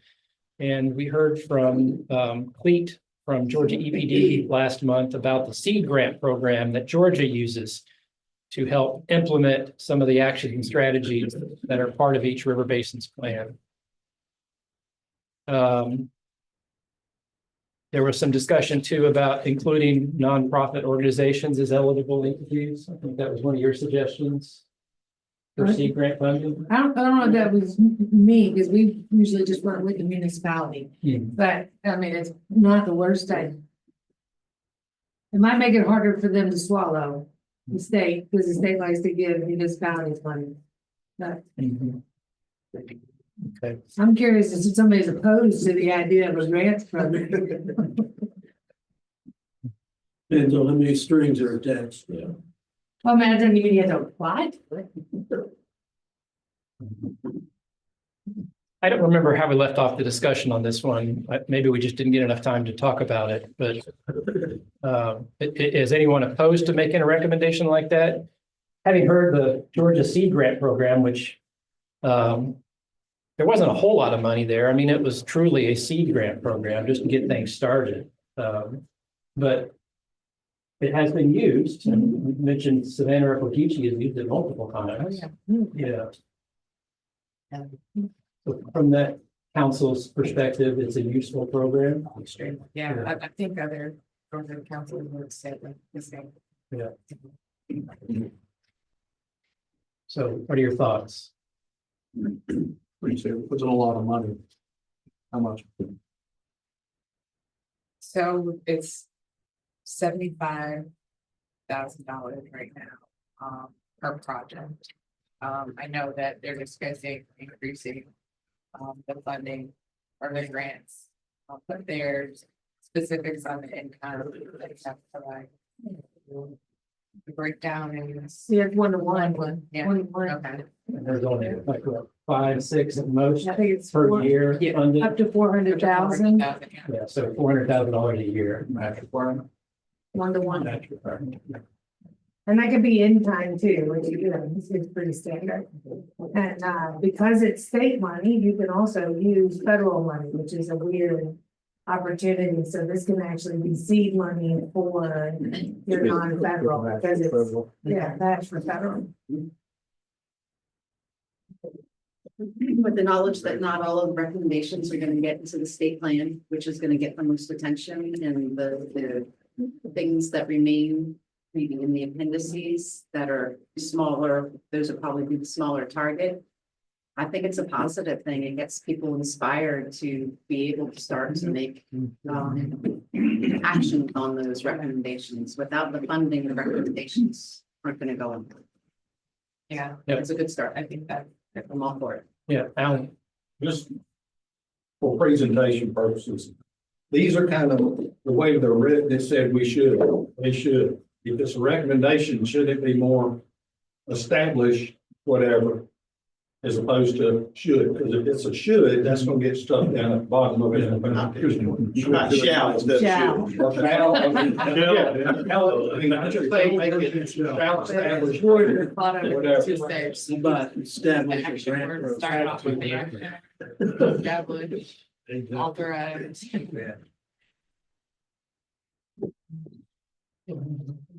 You're making that comment all the way across the board then, so all the recommendations. Yeah, I no, love it.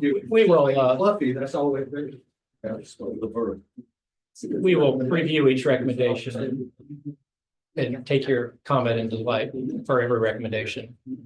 Make it more meaningful. Yeah. Along that line, you probably should go back to the first one and get rid of the should. Let's start with the verb. I think the comment was that when we go back through our edits with this, Yeah. insights, there's gonna be language changes on all the recommendations. Okay, so everyone generally okay with this grant program recommendation? Right now, it just says incentivizes local governments. Do you care? Do you want to add incentivize local governments and or nonprofit organizations? Or do you want to just leave that out? Anybody that's willing to do the work. Yeah. Mhm. Mm-hmm. So an example might be, is Katie still on the line? I mean, Upstate Forever does a lot of studies that, you know. Yeah, So, I'm still here. yeah. Katie, I'm assuming you would be happy if it said nonprofit organizations, right? Yeah, if it didn't, would that automatically disqualify a nonprofit from utilizing it if it was developed? No, not in the instance like Tanya mentioned, where the municipality might work with a nonprofit like Upstate Forever to implement it. So they may take the money and then use it to pay Upstate Forever to help with the technical part of it. Right. We would do, if we were awarded such a grant, we would use a nonprofit or a consulting agency to actually do the technical work. I don't have the ability to do this, and neither do my three friends at City Hall either, so. And that would be like 319 grant is how it works now. Anyways, and it's like the benefit, I guess, to having a municipality or a, municipalities don't charge 45% of overhead, unlike universities, but universities too being included is that, there's more legitimacy with the data when it comes forward, if it comes from municipality. Like we can still do the work, but like if EPD and the city of Savannah are like the project leads, it helps with the acceptability of the data. That would be based on how they organize it though, because I know we get a bunch of state grants and it's all de minimis. There's no 45%, it's 10%. De minimis is the actual, as a definition, very, very little. So I would assume this grant program would be established in the same way. Yeah, I think Georgia has not updated theirs and they need to, because now I think, that's part of the problem they run into is that the universities want their 45%. And so that makes it so that they're the only ones that have been consistently applying with the one-to-one match. But the R. Anderson water has it capped at 15% or whatever it is. And the most recent grant was really, they used that extra 25% as in-kind match, which was kind of cool. So they still got the 45%, but they just kind of switched it around. Okay. Question. Are there I'd be fine with it not saying nonprofit organizations, just with the understanding that, a grant like this, you would likely be partnering with a local government or a water utility anyway. Oh, okay. Alan, you were saying? Well, it was getting to my question, because I don't think nonprofits develop regional water plans. Yeah. So they may be a partner in it. Yeah. But it's up to the local governments and water users to develop the region. So, anyway. Okay. That is. All right. Sounds like we have consensus on this item, correct? All right, let's move on.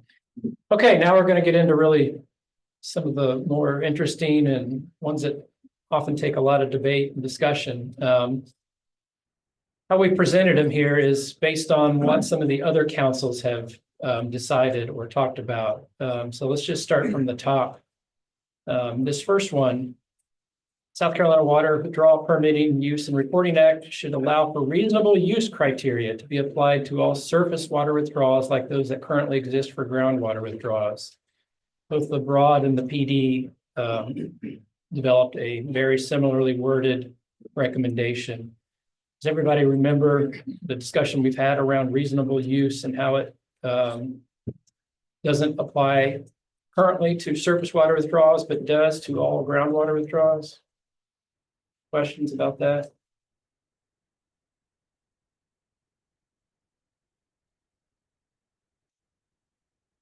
All right. Is this for the past permitting?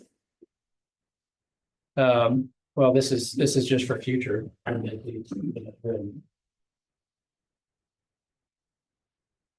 When they're going to consider a permit, or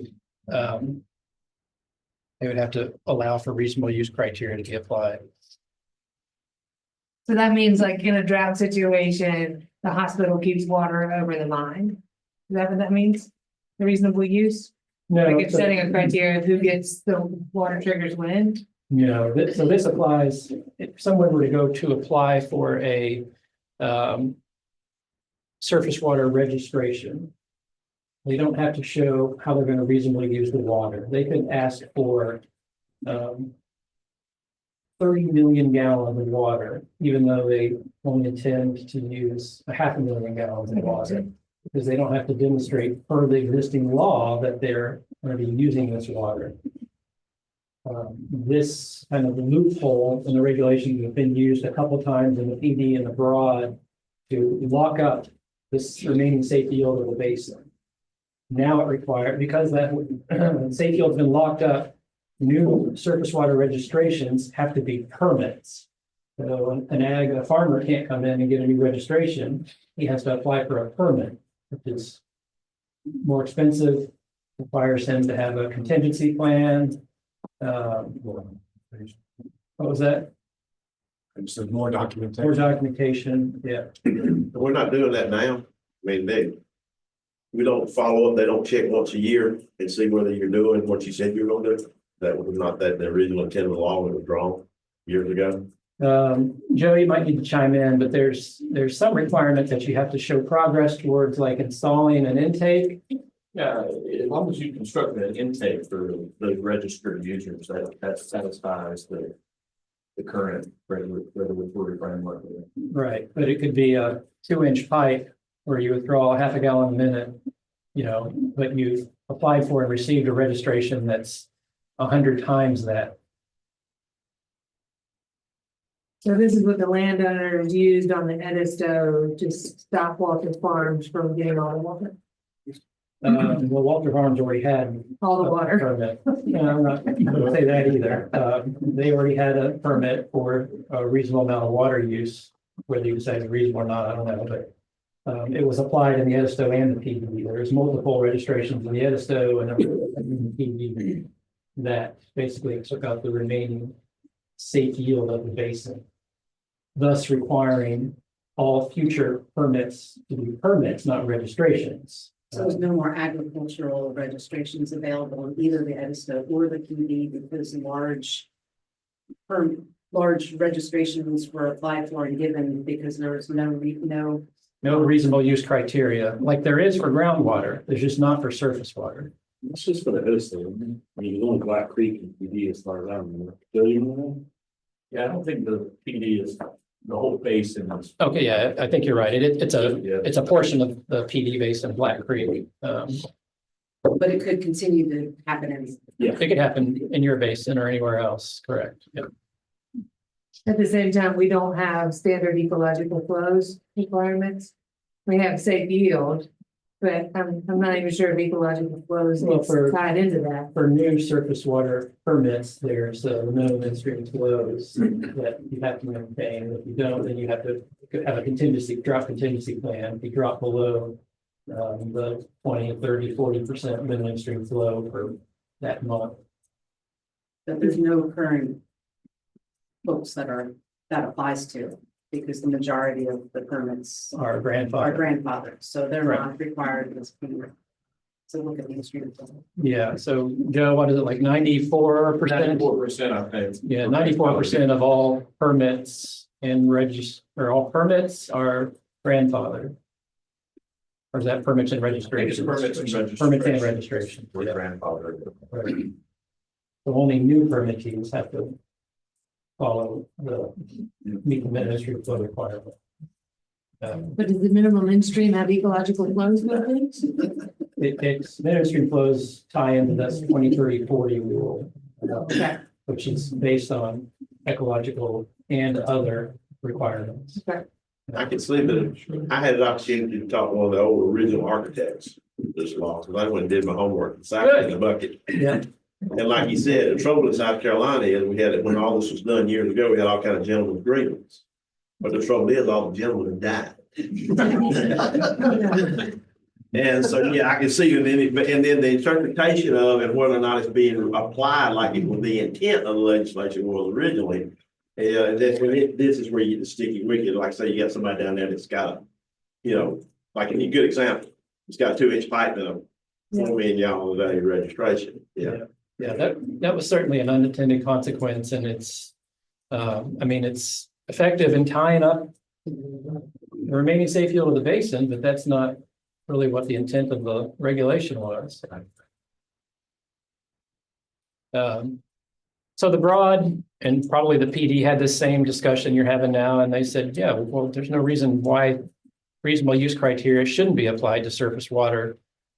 Since it's already applying to groundwater, it makes sense. What do you all think? Is there any reason why you don't think it should be applied?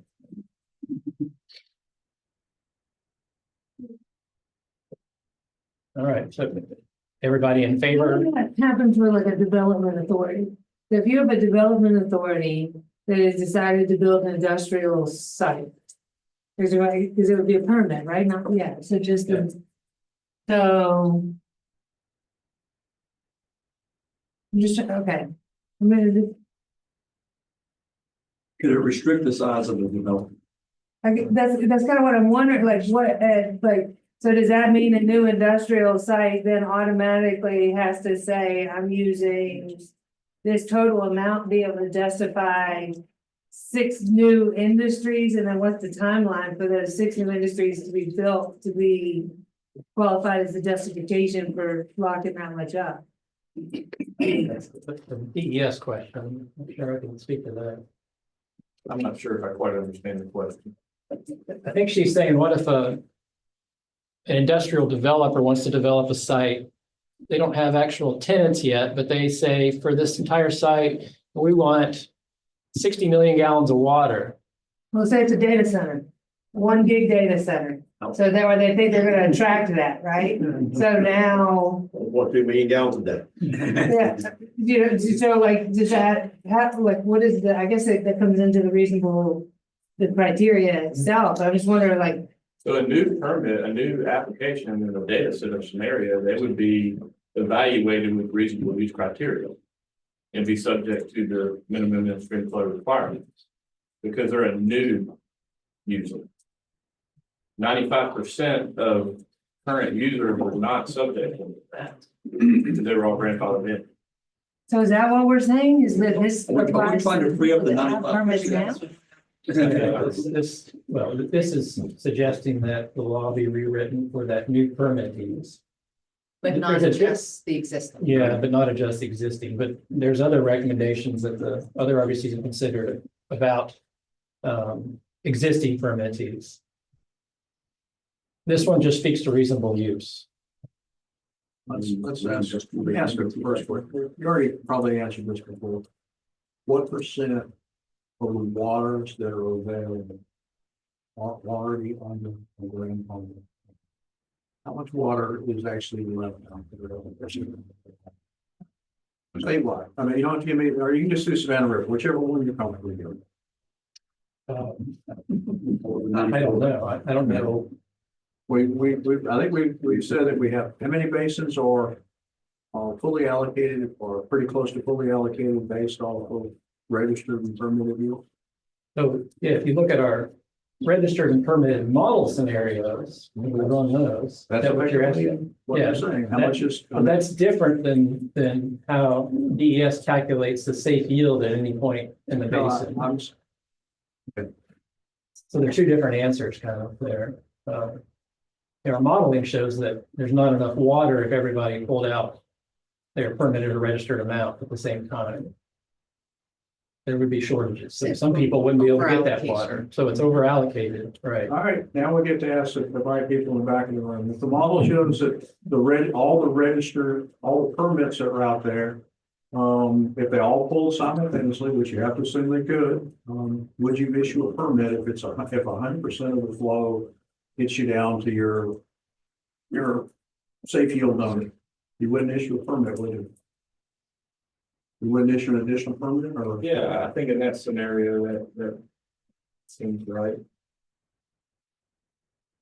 All right, so how many of your basins, according to your modeling, are at 100% or above 95%? Well, all of them, because at some point there's a shortage somewhere under that scenario. But the current laws and regulations don't require, the SWAM model to be used as any type of. No, it doesn't. Decision-making process. We don't have a different model right now, so it is the best informative tool we have. Are we recommending that these things be freed up for other purposes and that we address the issue of grandfathering? I'm right now, I'm putting my water rescue hat on, I'm soliciting input, because this is what we're supposed to provide input. I'm actually trying to listen and ask. You're bringing up actually a lot of other topics that some of these other recommendations address. Which is fine, so everybody understands it. This specific first one just talks about reasonable use criteria and closing that loophole. So you're asking us to put a bucket on this one so that we can have further dialogue. that Yes. Scott is trying to push us into. Yeah, Yes. yeah, that would be nice. I don't have any issue with the way this currently stands, this recommendation. Put a green bucket. Yellow. Yellow. bucket still. Just for clarity, this has all surface water withdrawal. Or I heard somebody say it only applies to future, not. No, you're talking about new. You have to write that So you word. need to put new in, because that's the way that's not approved. Yeah. The way it's written, it's not the intent. Because I would read that as tackling both the new and the grandfather. The way I read it, it means everybody. That means your grandfather It's jump. all. I gotta ask. That's right, and then you should. Green bucket. Well, that's what I'm trying to remember. They want to do that for every user. I think the answer would be different depending on who it is. Yeah, well, I think the thought was that if you're opening up the law to changes, you go in and change this reasonable use thing. You're also opening up all existing permits and registrations. Maybe that's why we didn't specify just new ones at that point. Because there is, well, this next one here speaks to the ability to manage water resources, given that 94% of the current users are grandfathered. Well, the next one says, laws and regulations of water use need to be enforceable to be effective. Current water law, which grandfathers most 94%, can be improved to support effective management. So this was out of the broad RBC, which is heavily influenced by water utilities. That was the largest water sector of the broad RBC. And I was a little surprised they actually supported this because they've got a lot to protect. They don't want to see their existing allocation reduced, right? They're happy with what they got because they got sometimes, 5, 10, 20 times more than they need even over the next 50 years. But they realize that that's not an effective way to manage water resources, and it's punishing new users. They've got all this extra water they're not using, and they won't need, and that's preventing development and growth. In the lower part of the basin. Yeah. Can't sell electricity to data centers without water. Yeah. So Simple. so they didn't go as far as saying, well, we recommend you review our allotments, our allocations, and you cut us back. They didn't want to go that far, but they basically just said, the water laws need to be enforceable and effective. And right now there's been an over allocation. We've got more than we need, and you can't really do enforcement to allow for effective growth and development. So they didn't specify the solution. They just basically said that there needs to be improvement to allow for effective management of water resources. So these two are kind of tied together, but again, the first one's more focused on just this reasonable use criteria definition and eliminating that loophole. Question here, a couple follow-up questions here. Reasonable use, define it for me. Well, I mean, it's an evaluation criteria that is started the application process. So it depending on what type of sector use is being used, what are the conservation practices that are applicable to that sector use would be evaluated and see if their requested amount is reasonable, more or less. I would say that's what it means. So if you have a sector that has high unaccounted loss rates, is there any requirement that those be reduced over time? I don't know that it gets in that level of detail. Or conceptually, we got to that level of detail. Any requirement to use the water efficiently? I would say yes. Again, those conceptual in nature. So like the Florida water management districts have some pretty specific reasonable use criteria, and they touch on some of the things you mentioned, like water loss control programs. And if you're applying it for like landscaping and so forth, they want to see that you're not just, Irrigating concrete? Yeah, exactly. Irrigating the concrete, so they're very specific about what reasonable use is. I guess that's what you're The getting. cooling water is different from other uses too, for the clients. I guess as we look at it, even if we can take this to ag too, we can ask, is flood irrigation acceptable?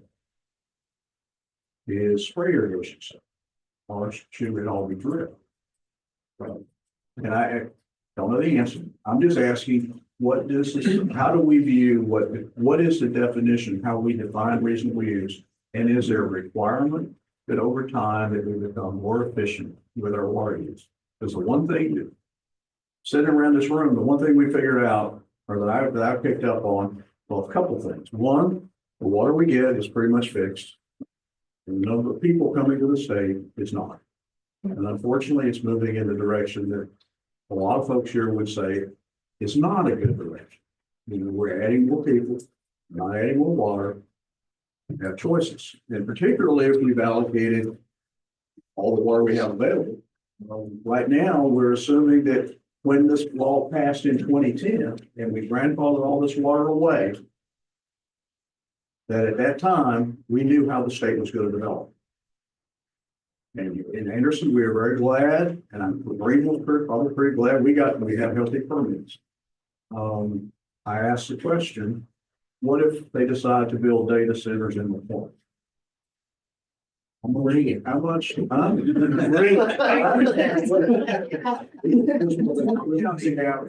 intakes and the water report, but that's the questions you ask. Oh, that's it. Look, yeah. But, well, pick a spot, Bamboo, a small county that may not have had sufficient intakes at the time suddenly becomes a hub for a significant water use. Now we've got to go find water and we walk the hole. And we have no way to extract it or get it back. So there's no fallback provision. I mean, we can pretend that we didn't, that the state didn't give us a grant deed on the water, but without a fallback provision, you effectively did. There's no, they'll be renewed. So under the current law, by default, unintendedly, they prescribed where growth can occur, both economically and population-wise. And the governor just said we're supposed to plan for 100 years. So in 100 years, what will McCormick look like? What will Bamberg look like? What will Dillon look like? They may or may not be the same as what Greenville, Anderson, Spartanburg, Columbia, Myrtle Beach. I mean, we can pick the cities now. We have really good 20/20 vision on what's going to happen for the next 20 years. I'm not so certain in years, 100 years from now. I don't know what populous. Yeah, data centers, they've looked at Green, they've looked at us. Yeah. And with our capacity fees, they're like, well, we ain't spending that kind of money. Yeah. So they're gonna go to a small county. Which may not have permits. Yeah. And that's all I'm suggesting. That's the rub when I look at this law. And I am interested in what everybody thinks on. We're suggesting that what we have needs to be worked on. That implies that you want to open that gap. And I take it from your earlier comments, your comment is, I don't want to open it yet. No, the problem I've got with it is I hear a lot of the shall and should type comments. Yeah. What you're evoking, the comments you're listing, it's a lot of shall and should. They're not definitive. And when you talk about unintended consequences, when you talk to some of the original crafters, the regulations are not being, I hate to use the word enforced, that act like somebody doing something wrong, but they're not being regulated with the intent that the legislature has. And trust me, I've been in regulations in other industries.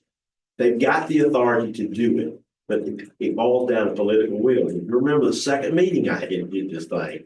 Okay, we're window dressing, but when the legislature wants to do something, that's why. And I say, well, I got a little bit of attitude I got right now. So we started this as like a college exercise textbook.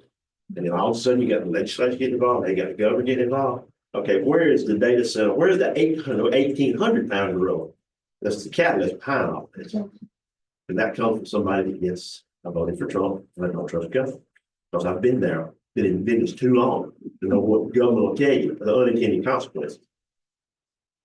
One thing I have discovered is the minute you write the rules down, people start playing the game again. Exactly. We got too many lawyers involved. So the minute the rules became law, lawyers started playing the game. Your lawyers, our lawyers, everybody's lawyers started playing the game. That's not going to change. The question is, how do you write the rules in such a way that you preserve a little bit of the resource for the unknowns? Basically, what you're suggesting is that like there needs to be an overall with these permits, that there's a emphasis or a push towards efficiency over time, especially if they're at a certain waste percentage. So if you're wasting 30%, and you get a permit, then you should have some kind of. Yeah, does anyone else come away with anything other than the obvious conclusions of water gets fixed, population increasing? The only way to keep everybody happy is to be more efficient. Either that or stop people from coming. Unless somebody's got a rain machine. So, But we're not really up against anything because most of the water that's been allocated has not been used. yes, but it will not be available for use in other locations. It's available, but there's none available to be permitted if it's already been allocated. And the allocation is the problem. Well, so just to clarify. You can't address that because Somebody wrote the rules. Yeah, Somebody's playing rules. they can issue permits, by the way. You can't issue new registrations, it's for ag. They can issue permits. But then those ag folks that want to get a registration have to get a permit, and they have to have a contingency plan if drought conditions occur and stream flow drops below the MIF. But the DES can still issue permits. Yeah, that's correct. Look, I'll use a reasonable term. A reasonable man would not argue against it. And I'm not arguing against that because they're gaming the system. These people that, I mean, there's no doubt about that. But I also go back to what I've seen, in like when we had the flood and the dams busted in Columbia and all that. And what did we do? We're gonna write all these regulations, and then a lot of us got drug into the fact we got to worry about, okay, well, our dams didn't break. The ones that the developers had broke because they were out there building duck ponds in place for the golf courses and the geese to play. And ours were built by soil conservation 50 years ago, and it's fine. But yet but when you ain't grandfathered, then you gotta go through all that hassle again over something that I didn't call. Well, that's why I guess I'm giving the pushback, the voice of reason. And on top of it, they went to the dam right back in the same place. Well, that's my point. Cautiously move forward. Let me bring it back to this first one again, reasonable use. Mac, are you pushing against that recommendation? You not like that recommendation? I'm not gonna go against it, but I'm not gonna sit here and say for it. But today, I will grant that it needs to be addressed, but then I expect when you put the new right now, something gotta be, okay, put it, majority rules, it's democracy. Well, I want you to be able to live with it. Well, guess what? I'm in the oil business. I live with all kind of things that I didn't agree with.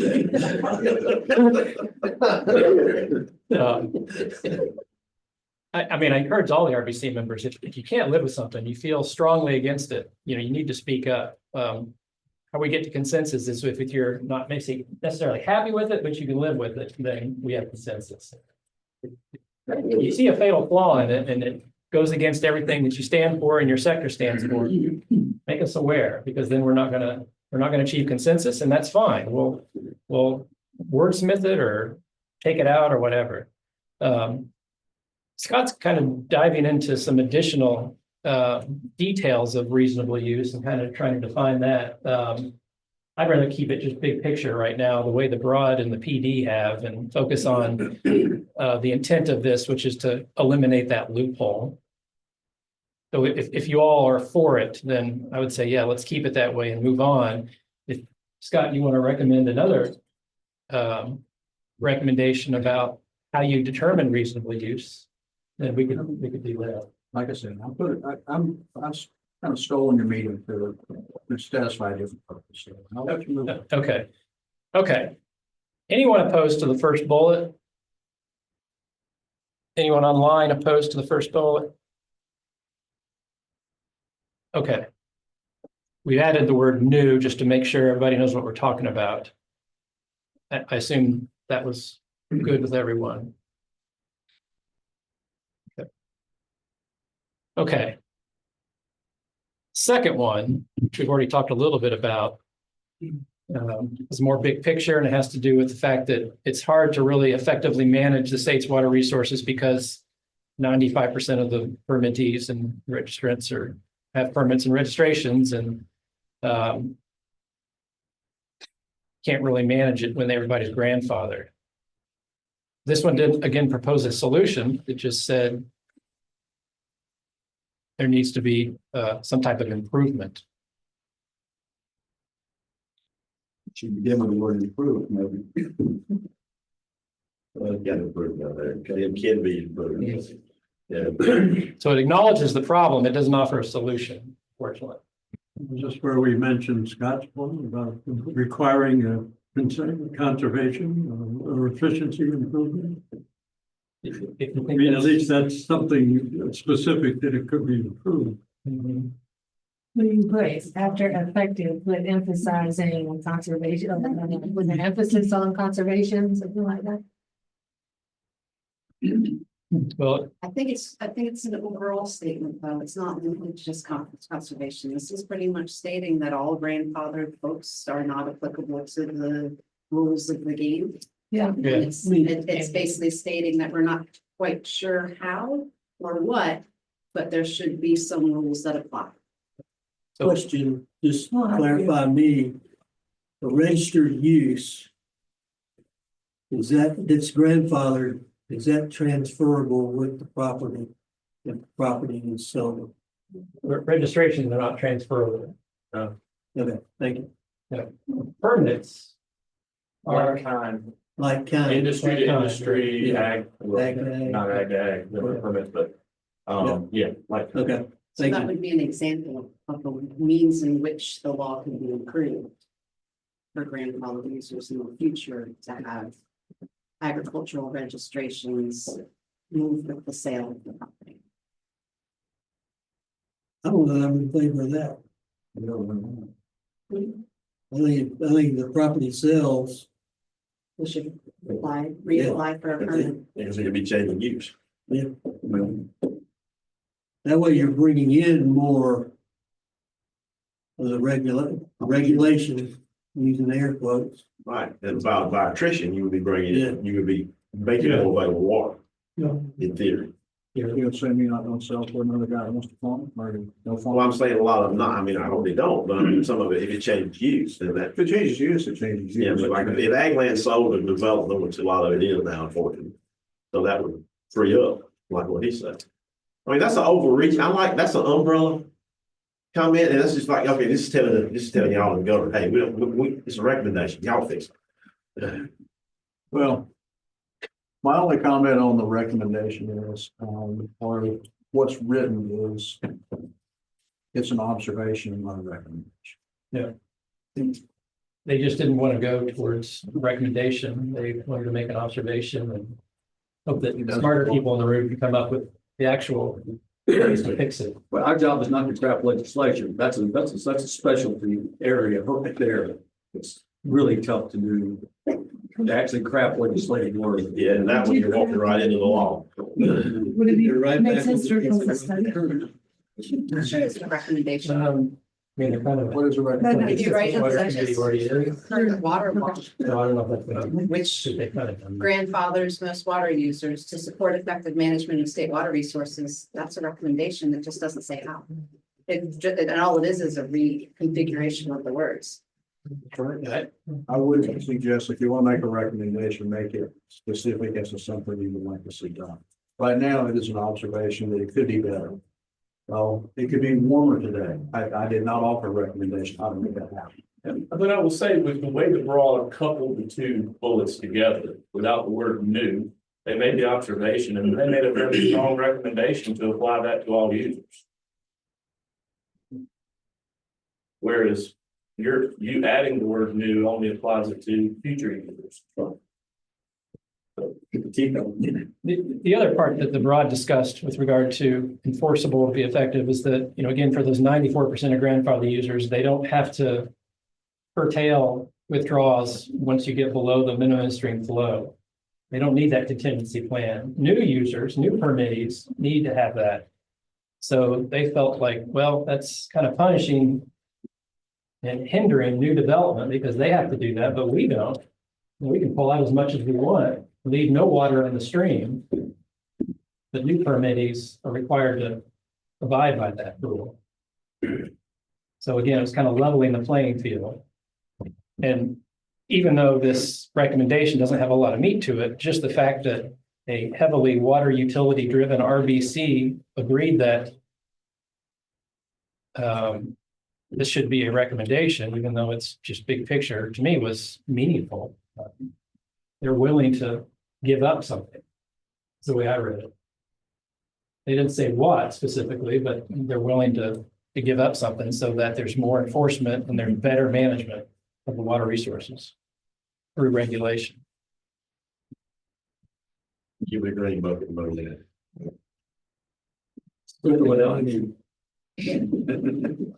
Well, does everybody agree with it as written, regardless of whether we green bucket or not? I mean, do you think that's a fair statement? Yeah.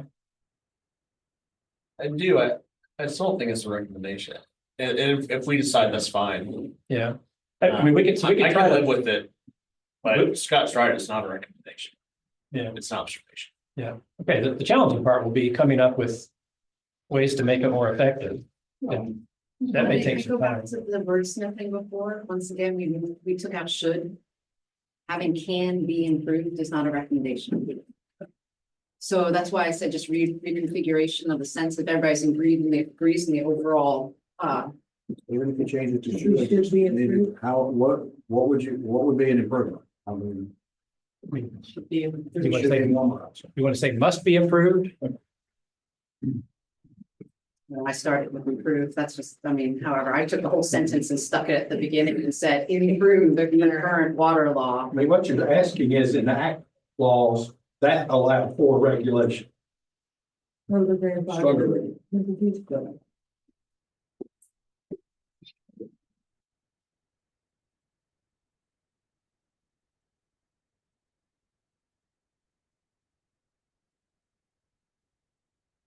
Forgive me for not being, I guess, versed enough in this and familiar with this to know any better. Maybe this is just naive, or maybe this is a non-starter for a variety of basins, but is a clawback clause recommendation a non-starter? Is that something that people are not interested in? Because we've danced around it and said it might be a good idea, but no one said we should recommend it.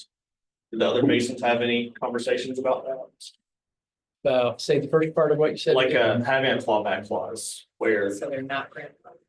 Well, just, is there a mechanism, has there been discussions of, I mean, I don't say scared negatively, but are people scared to begin to tackle that? I imagine there'd be a ton of pushback from, and probably wouldn't have any political headway anyways, but. There was discussion about, I mean, it's been raised that maybe DES should reevaluate all statewide, but there was never any recommendation made around it. There was discussion. Sounds like if they did in the first one, because they didn't say new. So they had that conversation and they said, if what you're telling me is that they left out new on purpose so that all surface water withdrawals are, the reasonable use criteria is applied, then they did indeed address it. I honestly can't remember if we just left that out of the discussion. We were talking in generalities. We didn't distinguish between new and existing or not.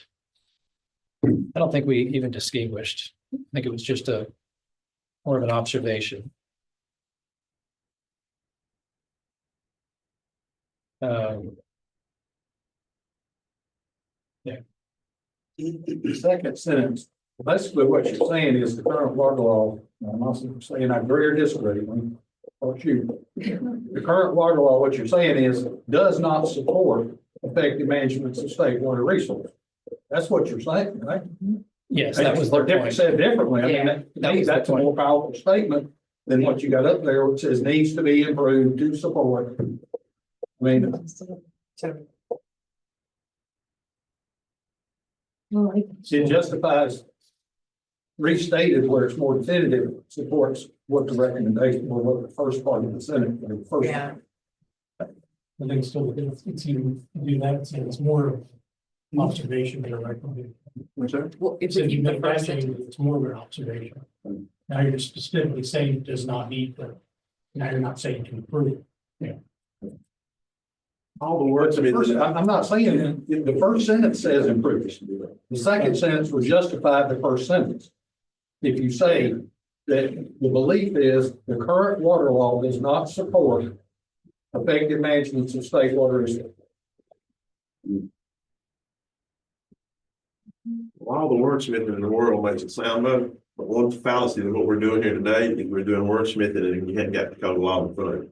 I understand. And I think, I mean, and I'm not saying that as a criticism, I'm saying that we're putting a whole lot of emphasis on wordsmithing when we're not looking at the current water law. And like the lawyer told me an old man a long time ago, said, you know, the law don't mean anything, you got case law stand up. And that's unfortunately where a lot of this stuff may wind and you could wind up in the future. But hey, I mean, all this sounds good and it's a good exercise. But without looking at the code, I hadn't looked at all of it. That's just too deep. It makes you dizzy. I try to read all of it. And it's an intent. A lot of this is opinion. Like, so whether you want the new in there, some of this, we're all talking about this is more powerful than those. A lot of this is opinion. It's one man's opinion in the high written. Well, I don't think the RBCs were set up to get into the legality of it. Right. So the recommendation could be whatever it is we want, whether it passes the law muster is somebody else's determination. I'm just trying to give this clarity and justifying that second sentence is just a little waffling. It says it needs to support what this group is saying, and based on what Scott said, we've already allocated all the state water.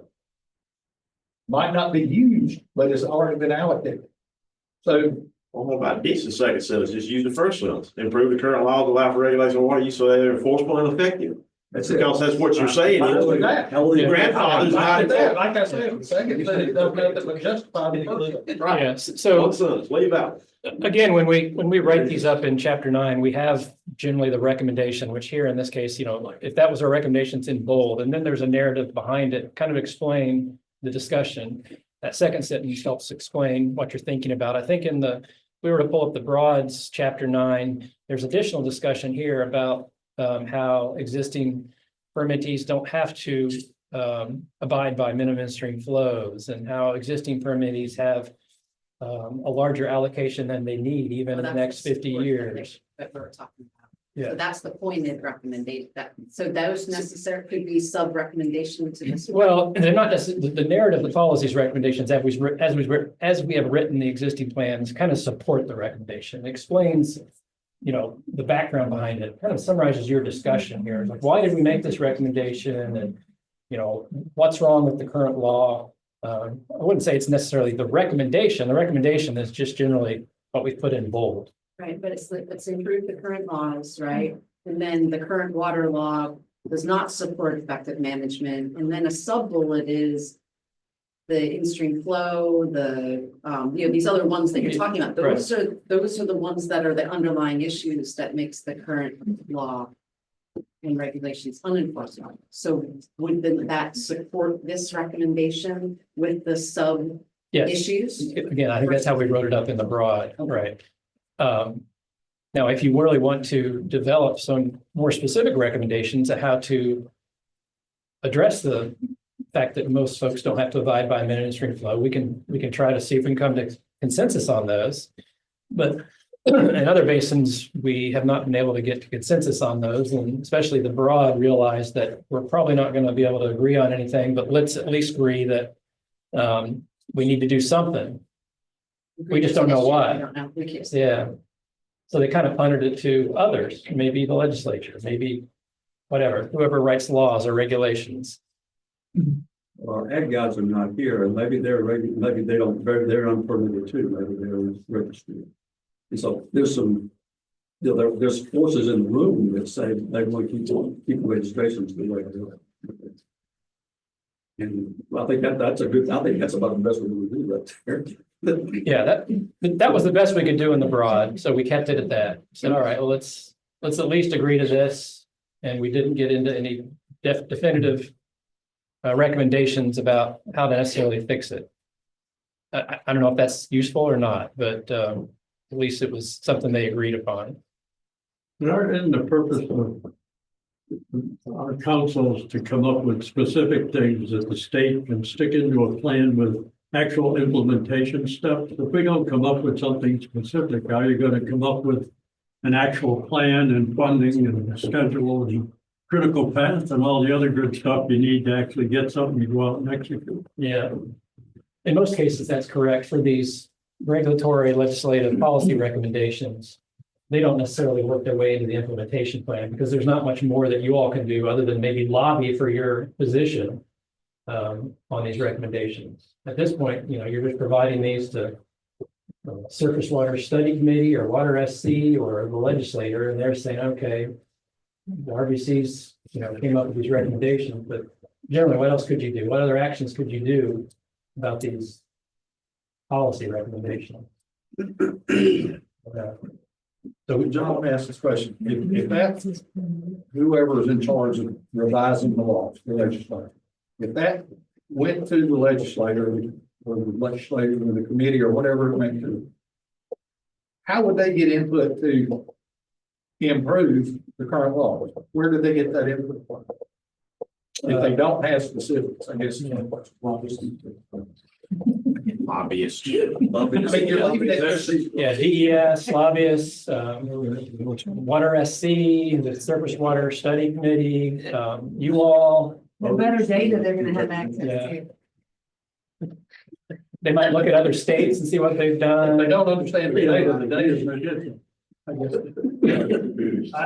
I'm not gonna argue, it's just a very vague thing. Oh, I agree, right. That's all. Yeah. I mean, I'm not saying it's not a recommended, it has to be recommended. But I agree with what Harold said, if there's not some specificity around it, they're gonna sit there and go, I don't know what to do.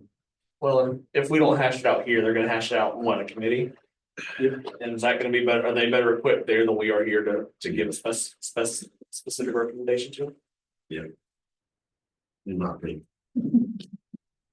And they're on TV, they're more fun to watch than we are. That's true. Yeah. They're water changing enough. Yeah, it is their thing. I mean, what we can do is if any of the RBC members want to think about specific recommendations, we can revisit this in December or January if we want to. It takes time to come up with these, and the other RBCs haven't come up with specific recommendations to date. They've come up with general concepts.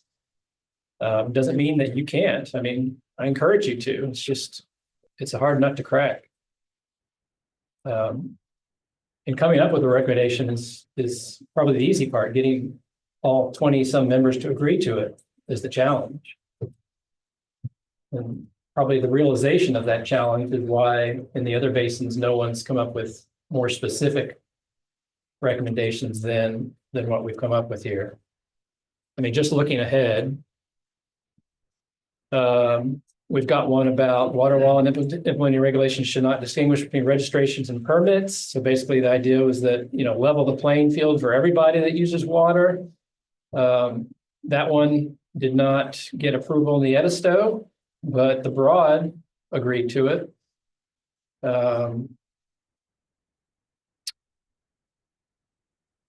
The last one there, water withdrawal permitting process should specifically assess the permit application's alignment with the current river basin plan, particularly regarding proposed withdrawals, returns, resource conservation, drought response. That one, the Broad thought that, we've done a lot of good evaluation and modeling basin-wide.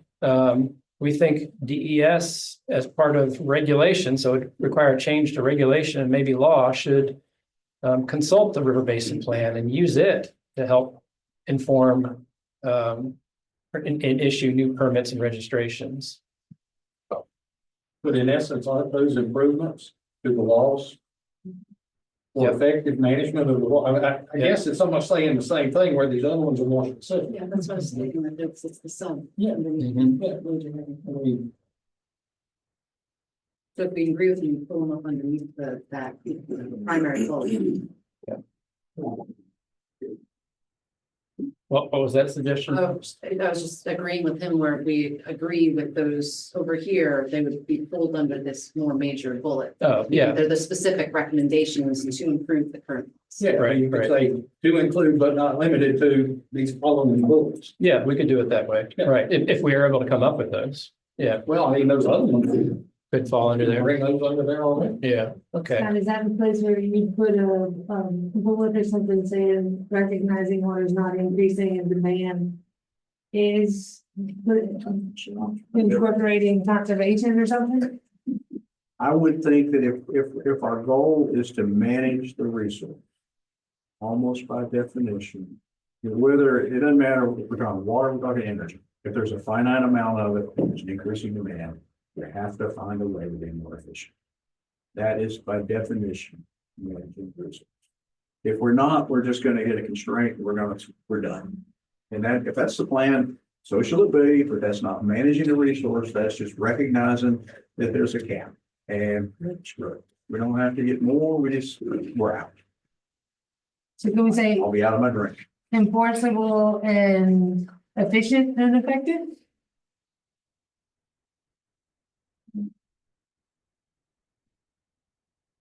Well, I tell you, the broad crowd really costs us a lot of extra. Well, they have really, really good food. But they have meals before and after. Hey, I mean, if y'all agree with Scott and you think that encouraging or requiring more efficient use of water resources is important, I would suggest you craft a recommendation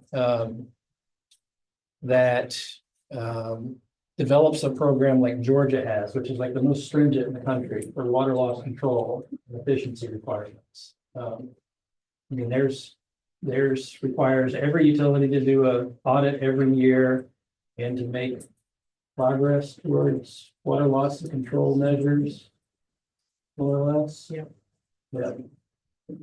And it is recognized as, I was just reading a report from Water Alliance last week about what states focus most on efficiency, and it said Georgia has kind of a model approach to that, for water loss, so. That's what they recognize they went into the cap.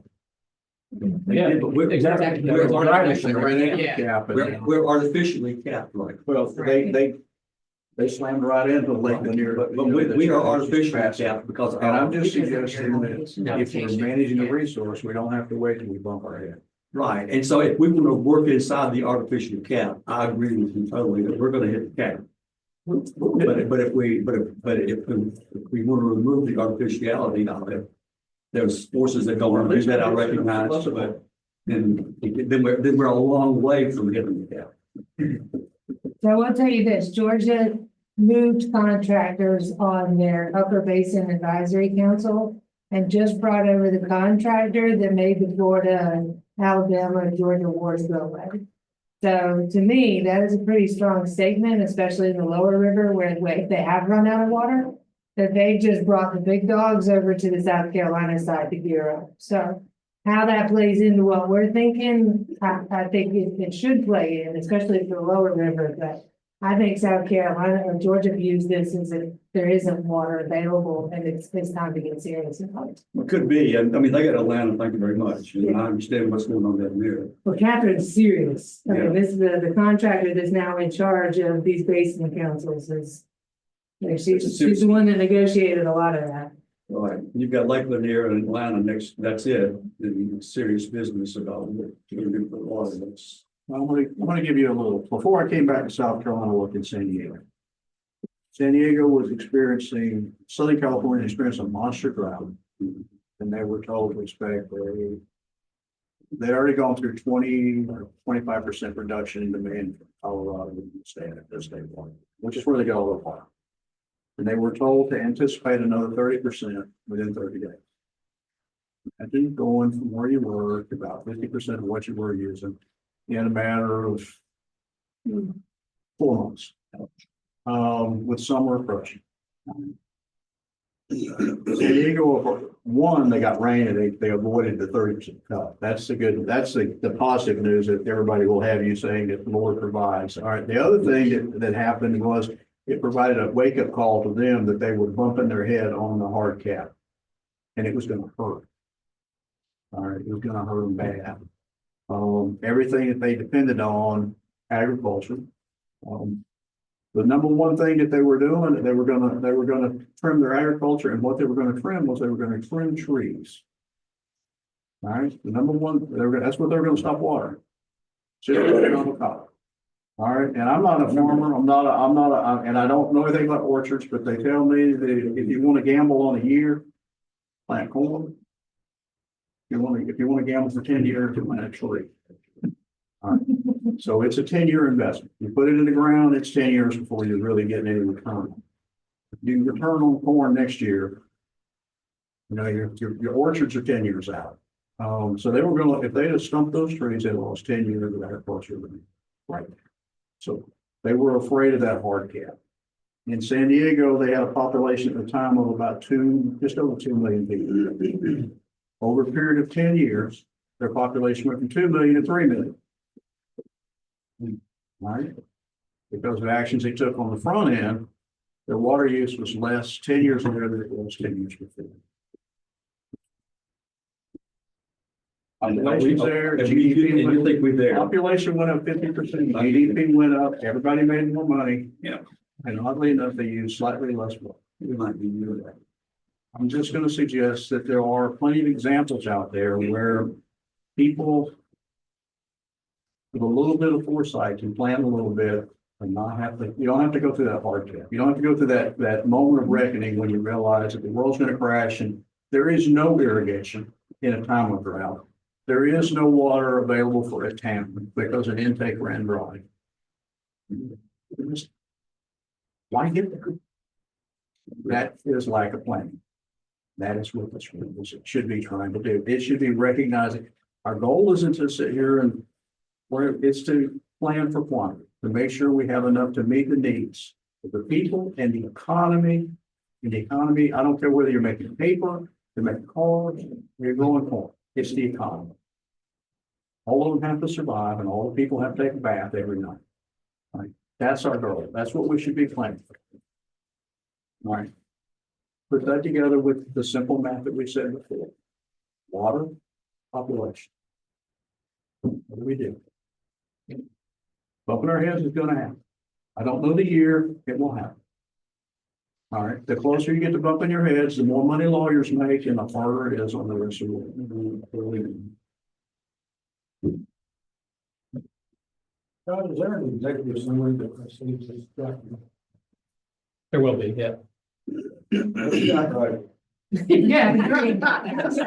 I mean, seriously, let's go. Yeah. Correct, and I agree with what he's saying. Yeah. And I think that really is a summary of all the recommendations and everything that was done. Not planning is stupid, that's what I heard. Well, I mean, it's a polite way of saying it. Well, I think what I'm hearing Scott say too is there's a lot of headway to be made by effective conservation measures.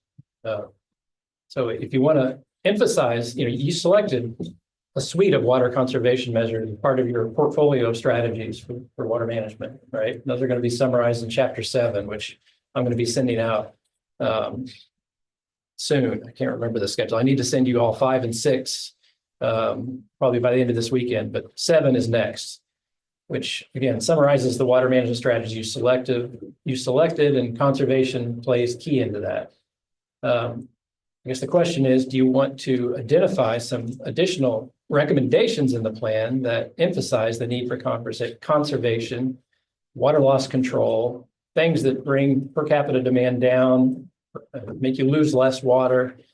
Do you want specific recommendations centered around that?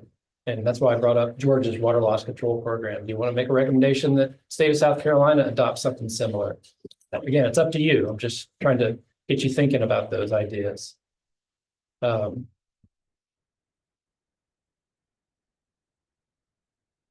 Let's go back to the one we're talking about here and see if we can kind of settle on it, or I mean, it sounds like everybody likes the second bullet. There's just a lot of debate about how to make it more meaningful.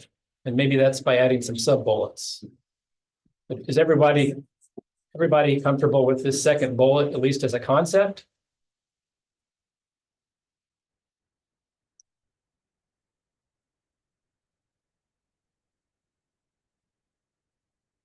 And then we can work on ways to specific ideas to improve the laws and regulations.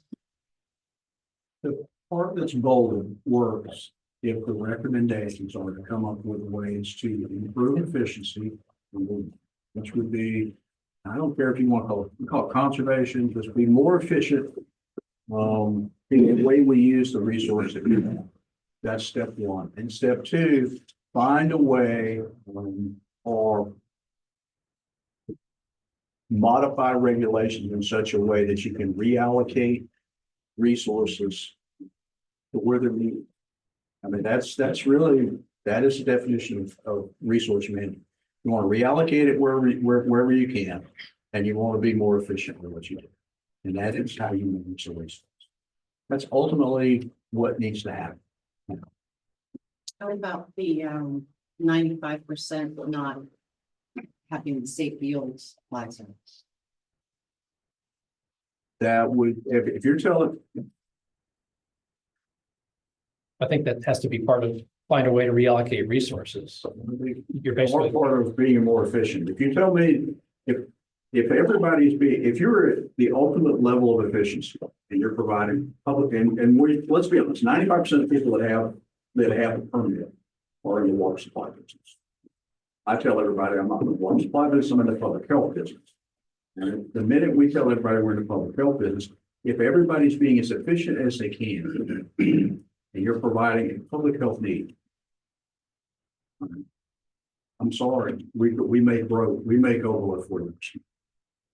Because I'm not willing to sacrifice public health for fish.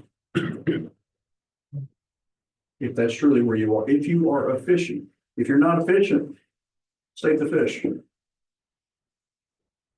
We don't need to waste water. We don't need to put the environment behind waste. I agree with that 100%. I'll always agree with that, but I'm not certain that I'm going to put a small inconvenience or a small impact on the environment for a short period of time and weigh it against the decrease in public. So that's the question I ask, that I put to you. If we're in the public health business and we're being efficient with what we do, and we're being efficient with our, when I say public health, people have to have jobs, so you have to promote the economy. So you're pushing ICI programs. You're pushing in industry, institutions, and all those things to be efficient with their water use. So the business goes on as it has to go on if we're going to have a population. And if people are using what they need and not wasting water, I think that becomes that's the driver that becomes what you're wanting to promote. If you're going to say we're not going to promote any, if we're not chasing efficiency and we're going to allow waste, enforce the hell out of the 40%. Because we don't have, I don't think it's not, I'm making a personal statement. I don't think it's ethically right to waste the water that causes an impact, a negative impact downstream. If you're not wasting it, is taking the last gallon to stay alive really waste? Well, that's the purpose of it. I mean, that's exactly what the Corps does. If you ever got to level 4, that's all they worry about is keeping water going. They don't worry about the environment. They don't worry about anything. That is the level 4 plan. To me, though, I mean, if you're gonna, to me, the shock value, if you want to use what's recommended to help improve the state, we should start with something that says all of the 94% of the water is already allocated. We need to, either efficiency and then go on with the recommendations. Because that's the shock value that says, hey, the state's got to do something. Yeah, we can add that as part of the narrative, explaining the recommendation. Okay. Okay, does everybody like Scott's additions here, which kind of add some more ideas about how to better enforce and regulate, improve water use efficiency, find a way to reallocate resources? At least that kind of builds on the overarching theme here. Everyone agree with that? Yeah, I mean, given what the current situation is, if you don't find a way to get some of that back, to reuse, you're not really doing anything. And clearly, efficiency is key also. Yeah. So by adding that bullet, the second one, find a way to reallocate resources. You're taking just a subtle baby step from where the broad left it, suggesting that existing permittees and registrants that have a lot more water than they need may need to be willing to give up a little bit. Comfortable with saying that? Jeff's not. Yeah, I think there's a consensus in the group. I mean, I don't think we're going to get consensus on the possibility of decreasing the situation around that, or some folks have. We look out 100 years.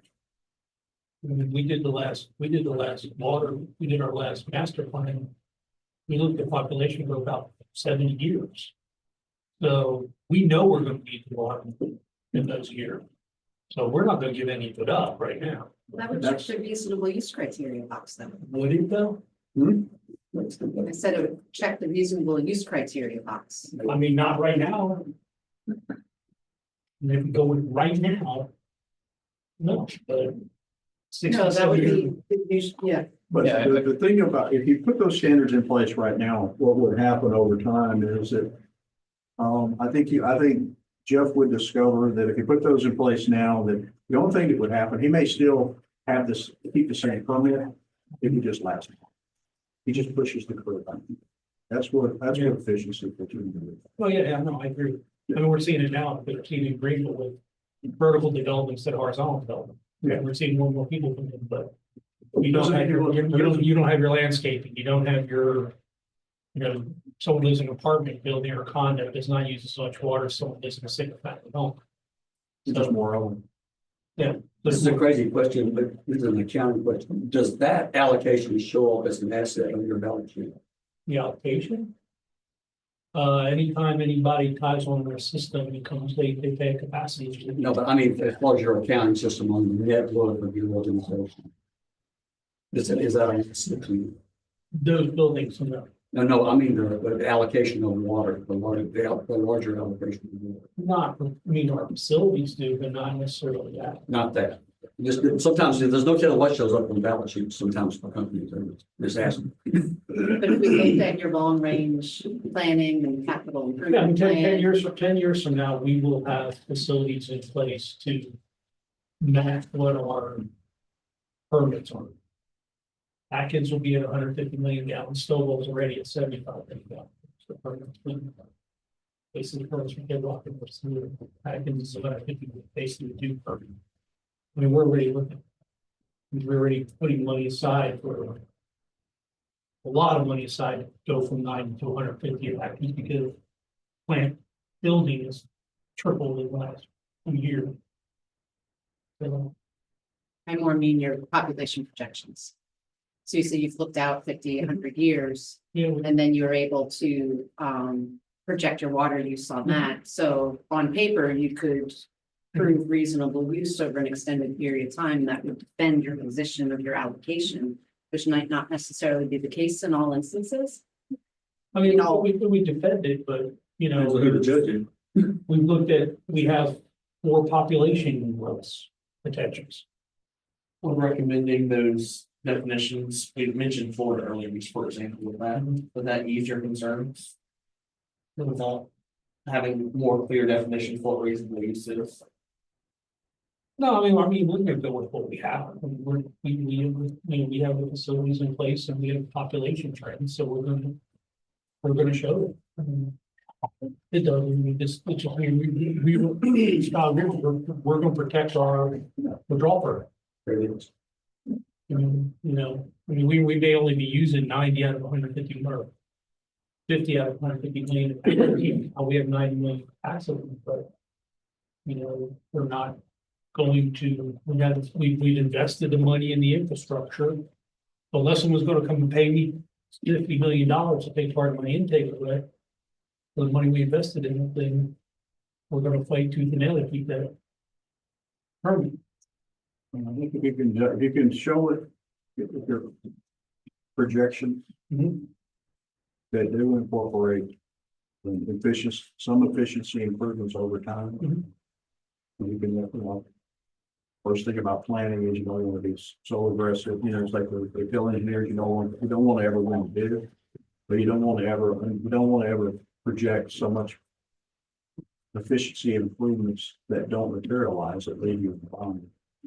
I would suggest that if you have a long-term resource plan, and you have it is based upon reasonable demographic projections, and we can define reasonable as saying, are they even closely or even remotely tangential to what Department of Commerce projects? And You know, if you suddenly decide McCormick County is gonna be a population center of 1.5 million people, you know, I'm gonna suggest, you know, the reasonable standard may not pass. If you tell me Greenville's gonna be 1.5, I'm gonna go, I don't want to live there, but it might happen. I think we've even looked at the fact, I think they come up with a cap for the upstate about what they think the population will be before we don't have the infrastructure for it anymore. I think what Pickens, I think it's like 2.4 million, I think, between Anderson's farm, the whole area. That's the cap. We can't, there's no way the population will ever go above that because we just don't have the infrastructure. My governing number for Anderson County was to make it roughly equivalent to good now.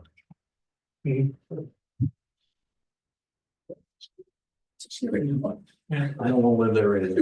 I gotta say. I'm just gonna look at it. Greenville's getting bad now. You're welcome in McCormick. When I start a lot like, you know, Chateau Lawn area, it'll be in the city too then. Federal government owns 48% of it. When I started in Greenville, we were basically feeding, in 97, we were feeding 250,000 people. Now we're approaching 600,000. Used to. Now, what's funny of that is there was a period in the middle there where our flows did not go up. But now you're getting to the fact, because you gotta remember that they introduced all the efficiency toilets and showers and all that. Now that's kind of stagnant out. Now you're starting to see it get back up. Okay. I want to keep moving. We've got, I don't know, another 20, 25 minutes left. I think I hear everybody's kind of comfortable with this second recommendation. Not, I mean, Jeff has reservations about the second bullet, but I mean, as it's written, we're not specific yet saying we're going to take Greenville's allocation or anything. no, I mean, I understand we look at resources. You always do that, right? That means he can reallocate his resources, make it more efficient, right?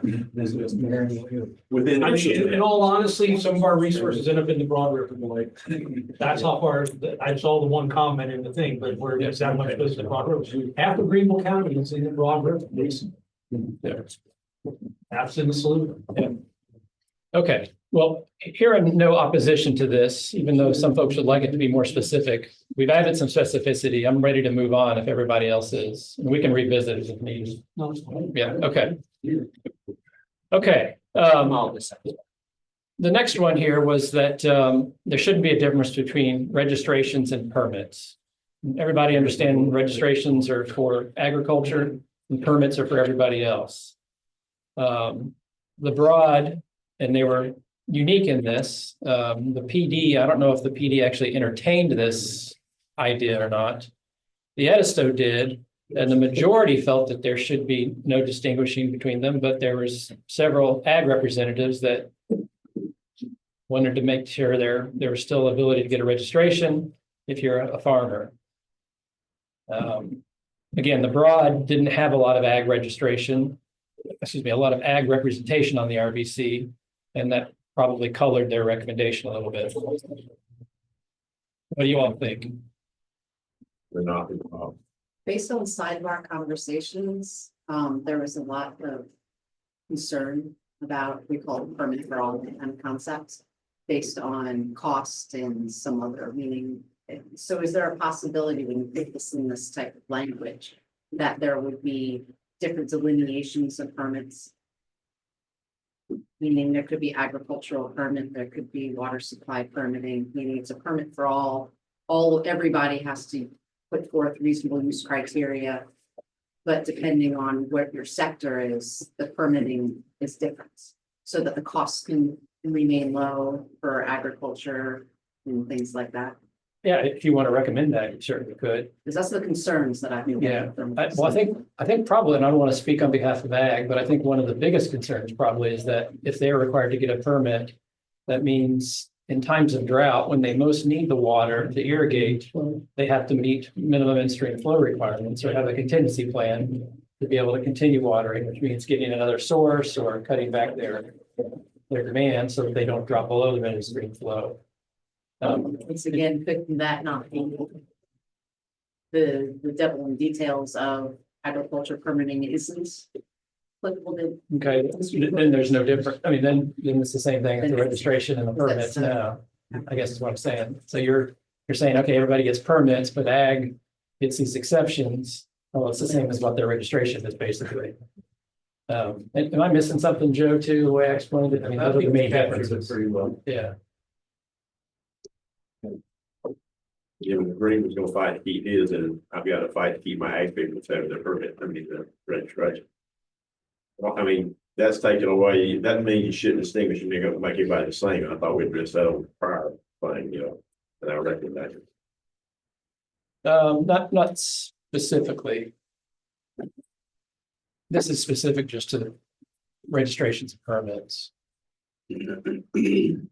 But I think what I'm hearing from you, Mac, is that you wouldn't be comfortable. Based on our place, I've had some of the people I'm supposed to represent, and that one's, that there again, we're getting back into where we're a minute ago, where it's all revolving around reopening the Water Act. And does it need tweaking? Absolutely, I can argue that. But for us to sit here and say it should, shall not, discriminate, whatever, I think we're going a little bit farther than we are. So I know you will say we need to make recommendations. No, we need to tell everybody else to figure out what we need to do. Well, I'm definitely not hearing consensus for this one. So unless someone's to argue to really push this through, I'm going to move past this one and we won't adopt it. We can talk about it more. Anybody feel strongly that it should be a recommendation?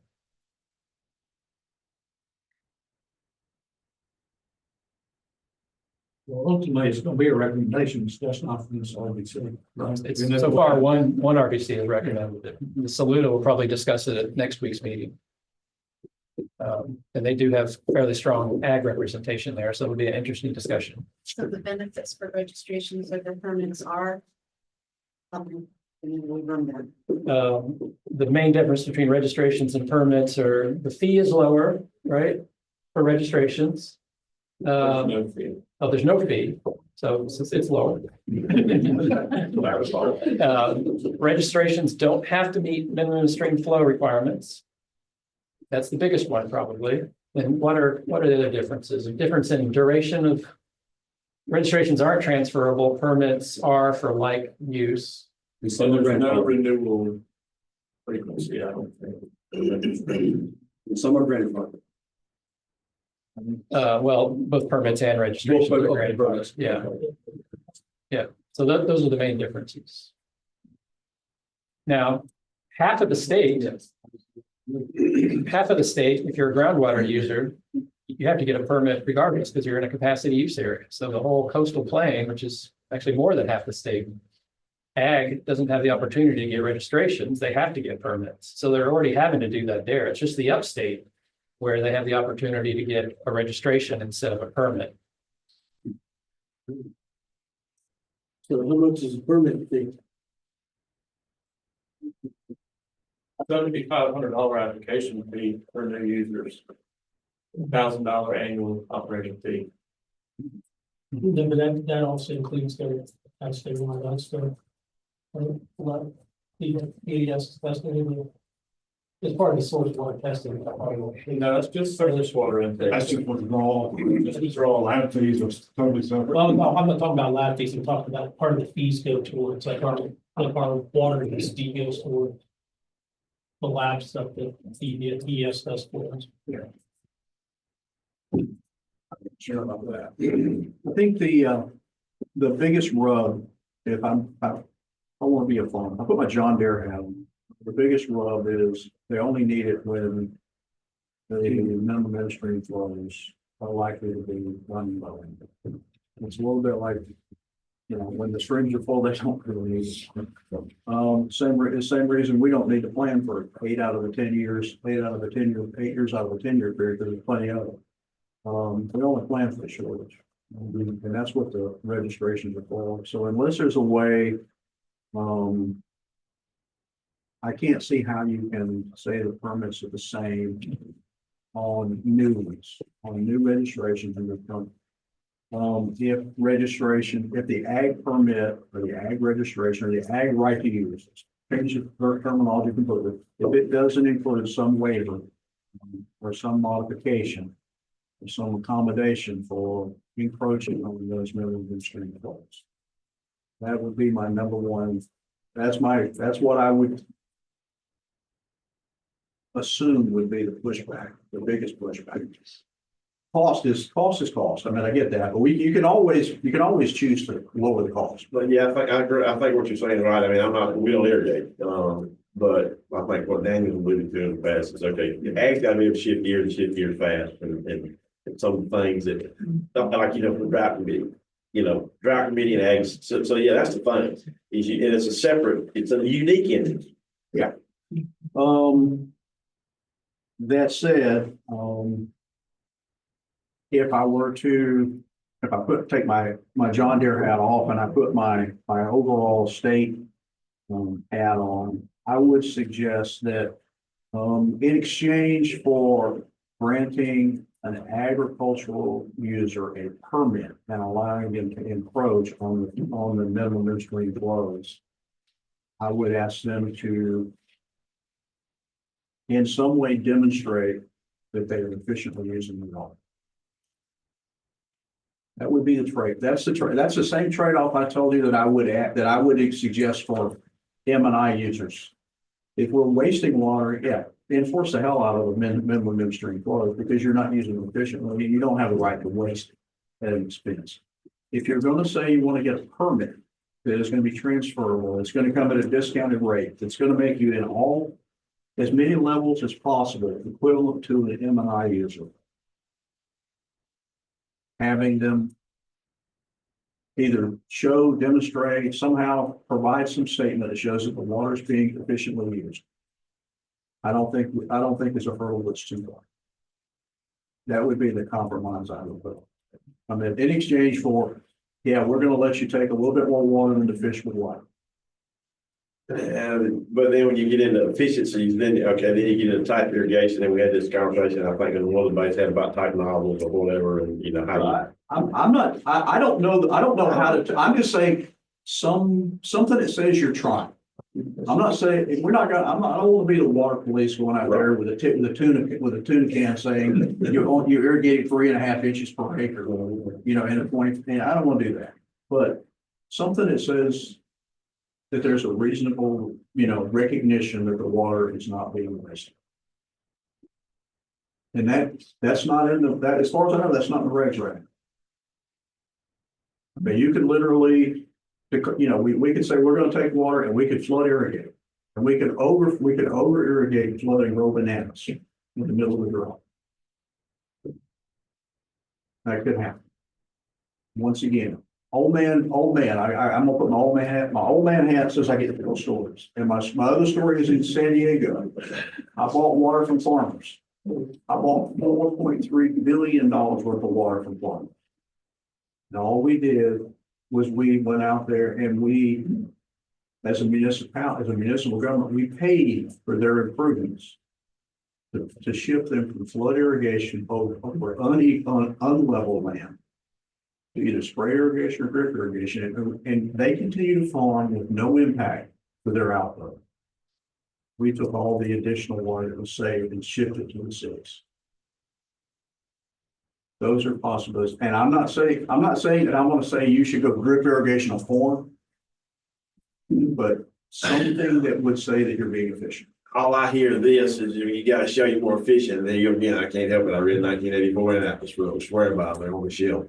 You're gonna have thought police, and you're gonna have irrigation police. You're gonna have I gotta keep records, and I keep doing this, and then you get into some of this opinion of what's the right way to do things on management. I'm asking you to tell me how would a farmer just demonstrate? How would you tell somebody you're being efficient? Let the farmer be the one. I mean, I don't know how to do it. I don't know what crops you're okay on the irrigation side. I don't know what I feel. I mean, but yeah, the cemetery guys that are the. I mean, if you're growing trees, I would suggest drip would be more efficient. Drip, but yeah, trees, but okay, if you're talking about row crops, you talk about. I don't know about row crops. That's what I'm saying. That's right. Let the farmers tell you. Yeah, your manufacturers, it's all about using less of anything, whether it be fuel or water.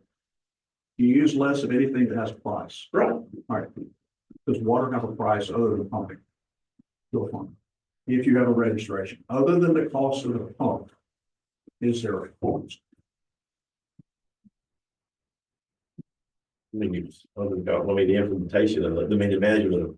Other than pumping cost, is there a cost? I will tell you, I've suffered through economics classes in graduate school. They tell me that if something has no cost, it will use fees to an infinite level. Email. Huh? So if you put a cost on it, if you paid a per million gallon price, I would agree that everybody would be efficient, but if there's no cost, it's used inefficient. We could go on for hours like this in the down water paradox too. We actually had a similar discussion last week with the Lower Savannah. Joey Oswald is part of the Lower Savannah RBC, and his sons sell irrigation equipment. So we were talking about ag irrigation strategies, and Sam Quinney with the North Carolina Department of Ag was in the room as well.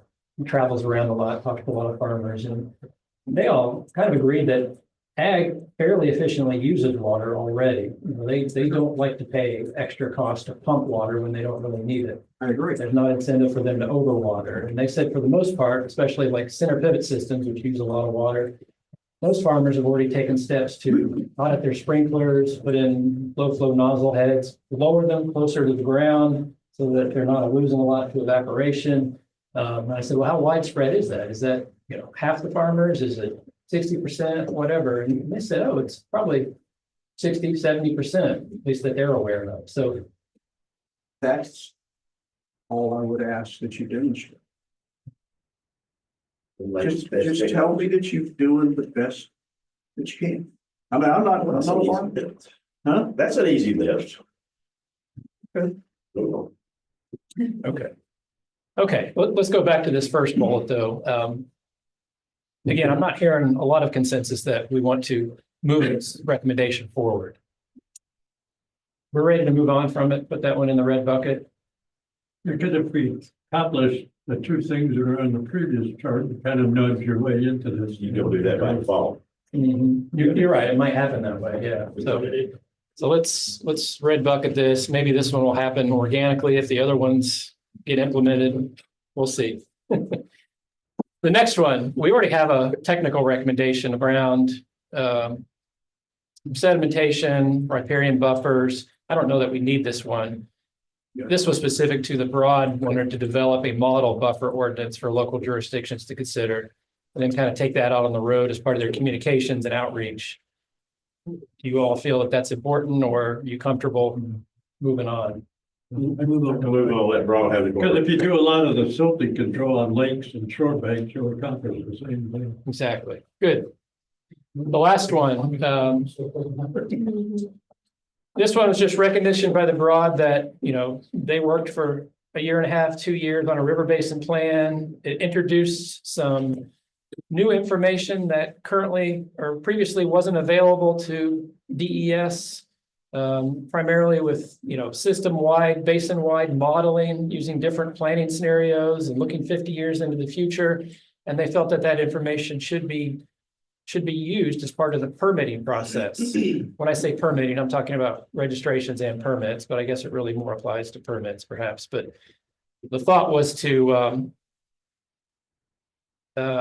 suggest that these river basin plans be one of the elements that's considered when approving permits. What do you think of that concept? I just wonder what the state would think. The state water plan wouldn't have to be a driving function. I mean, whatever they're going to take some of all these plans and put them in a state water plan. Yeah, I think this is more specific to each basin. So it would say, okay, you're getting ready to permit a new water user in the Upper Savannah. Let's go to the Upper Savannah's plan and, see if there's any pinch points or areas of stress. I would,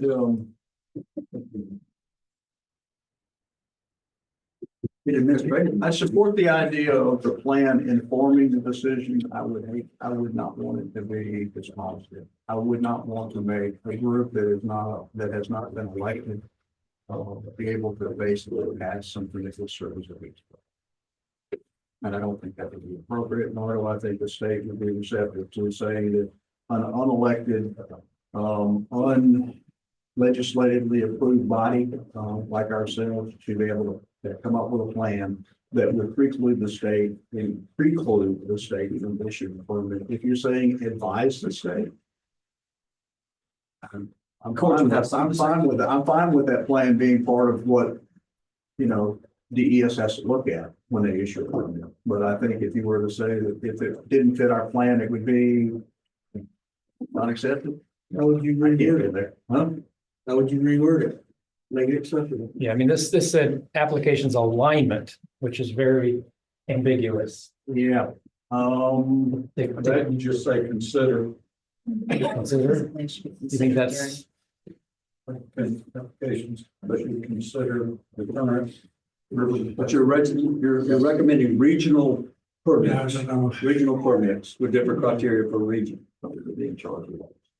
I don't think Scott's saying that. He says, if there's a permit application from a specific river basin, use that river basin plan as a point of information in considering when to issue the permit. They still got, yeah, I mean, Because that pervasive plan may have more specific quote unquote best management. yeah, I mean, that particular. I'm okay if it informs, but if you try to push it and you say that if it's not in alignment, we're gonna, basically veto it. No, Surface water versus groundwater for the Upper Savannah River Basin, two totally different animals. Yeah, however you want to realign it, I reword it. I think I support the recommendation.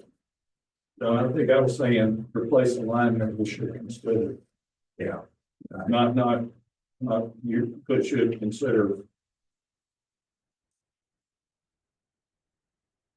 You say the water withdrawal permitting process specifically should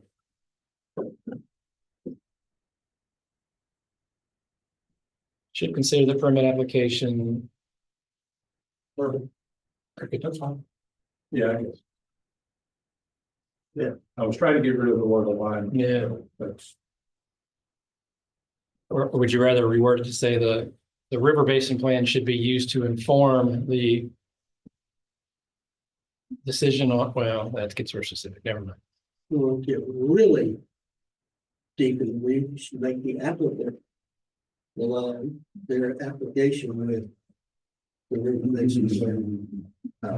Exactly the same thing about. You don't want to. The concern I have isn't over whether we align it or not. It is how much weight does misalignment. If a proposed applicant doesn't comply, in other words, it just doesn't fit. How much weight does a river basin plan have? How much weight would you propose it to have? It's okay to say, it's not consistent with. And then, Joe, good luck. We don't think it aligns, it's still your choice. I'm okay with that. But if we say it doesn't align, Joe, you have to reject. But we based on regulations, current regulatory structure. That's how we evaluate permit applications and make permitting decisions. If somebody with their due diligence documentation brought some excerpt from this plan for us to consider, we would likely consider it. But again, our permitting decisions are based on our regulations. If they were disputed and it went to a court, it would be regulations proposal. That's right. Okay, and the rest of this would be done. Based on all that, I would red bucket that recommendation. Yeah, so where that really has much bearing. The broad was suggesting the regulation be changed. So Yeah, I think you have to change regulation to incorporate. this. Yes. That's what they were saying. Okay. Yeah. And then I ask you, how would you want the regulation to read? Would you want to say that if an applicant's proposed withdrawal is not in alignment with, not consistent with, whatever phraseology you want to use, not consistent with the Basin plan, it shall be rejected, shall not be recommended, or I don't think anybody said. shall be, this information shall be considered. And who's gonna make that choice? Huh? And who's gonna make the choice based alignment? Yes. Yeah. Well, yeah, but I mean. I understand, and that, but that's. I just. I'm okay with the information being provided and the regulation being modified in such a way that DES has to at least look and acknowledge that, yeah, it doesn't fit. And provide a reason why we're approving it anyway. That's okay. If we don't like what they do, we hire a new governor, and they hire a new DES director, you hire a new, permitting team, whatever. That's the way the system's supposed to work. I don't think it works by having an unappointed, unelected board being able to make those decisions. Right. So what's your recommendation on this bullet point? Leave it in or take it out? Green or red? He said take it out. Make a recommendation? Yeah, Or Scott- not? Scott's not for it, so. And take it Well, out. what if you just said should the water withdrawal permitting process should consider the permit application's consistency with the current river basin plan? That gets to Scott, and he didn't have a problem if you looked at it, but it doesn't have to necessarily align. I mean, that would be Joe's call. We considered it, evaluated it. It's not consistent. It's Or partially without, consistent. without that being written into the regulation, we have no obligation. It doesn't mean anything. It doesn't mean. But they're gonna, if you want to change the regulation, if they have to consider it. Consider doesn't mean you have to do it, just means you have to acknowledge it and say why you. This is a polite request. That's all it is. Polite request. I can do either one. Okay. I'm not hearing a lot of support for it. They have 8 different sets of. If anybody wants to argue for it at the next meeting, we can. We'll come back to it. It's actually 2:00, so I want to wrap up. We'll save a little bit of time, maybe 10, 15 minutes at the beginning of the next meeting to just quickly talk about some of the draft recommendations the PD came up with, which are here. One of them has to do with recommending a joint, interstate type of planning group. You might want to think about that. The next one was about state should support and fund RBC-led and statewide water education programs. If you think that's a good idea. And then should DES provide guidance on how RBC should interface with other organizations? Think about whether that's needed. The Saluda RBC is going to be talking about some more specific regulatory and legislative recommendations, including removing safe yield as a metric. I don't know if they're going to agree to that, but they're going to be talking about it next week. And then revising minimum stream flow standards based on best available data rather than the statewide 20, 30, 40% rule. Again, I don't know if they're going to come to consensus on those or not. I thought I'd just mention them. Okay, so we'll reserve just a little bit of time to finish up our recommendations, and then we'll come prepared with a draft of an implementation plan at the December 11th meeting. That way, we'll basically get you to react to it. I'm not sure if we're going to have it done a week ahead of time or a few days ahead of time, but we'll try to get it to you ahead of the meeting, let you start to look at it, and then we'll walk through it during the meeting, and we'll tweak or delete or add strategies and actions based on your feedback. I'm going to be sending you chapters 5 and 6 probably by the end of the weekend, if not earlier. I'll give you 3 weeks to review those, maybe 7 as well. That might come a week or 2 later. I think that's about it. Overall schedule, again, December and January, we're going to be working on the implementation plan, finalizing it in January. February, hopefully we'll have a whole draft plan together and maybe even the executive summary that Scott's going to write. Just kidding, Scott. We'll write that. But March, sometime March, April, hopefully we'll have our first public meeting, and then May, we'll have the second public meeting.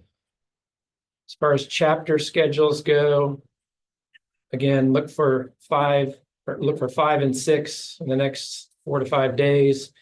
No, actually 8 as well. I'm sorry. That one's basically ready to go. Chapters 1 and 9 will follow in December, and then 10 when we get the implementation discussions completed in January. So we're nearing the finish line. Any questions, concerns? Jill, anything else? I'm sure getting into it, aren't we? I don't think so, but Yeah. I appreciate everybody's willingness to, put your thoughts out there and have the dialogue and continue the process, but no, I'm sure, thank you. All right. Thanks, everyone. Matt, you can tell them you did it.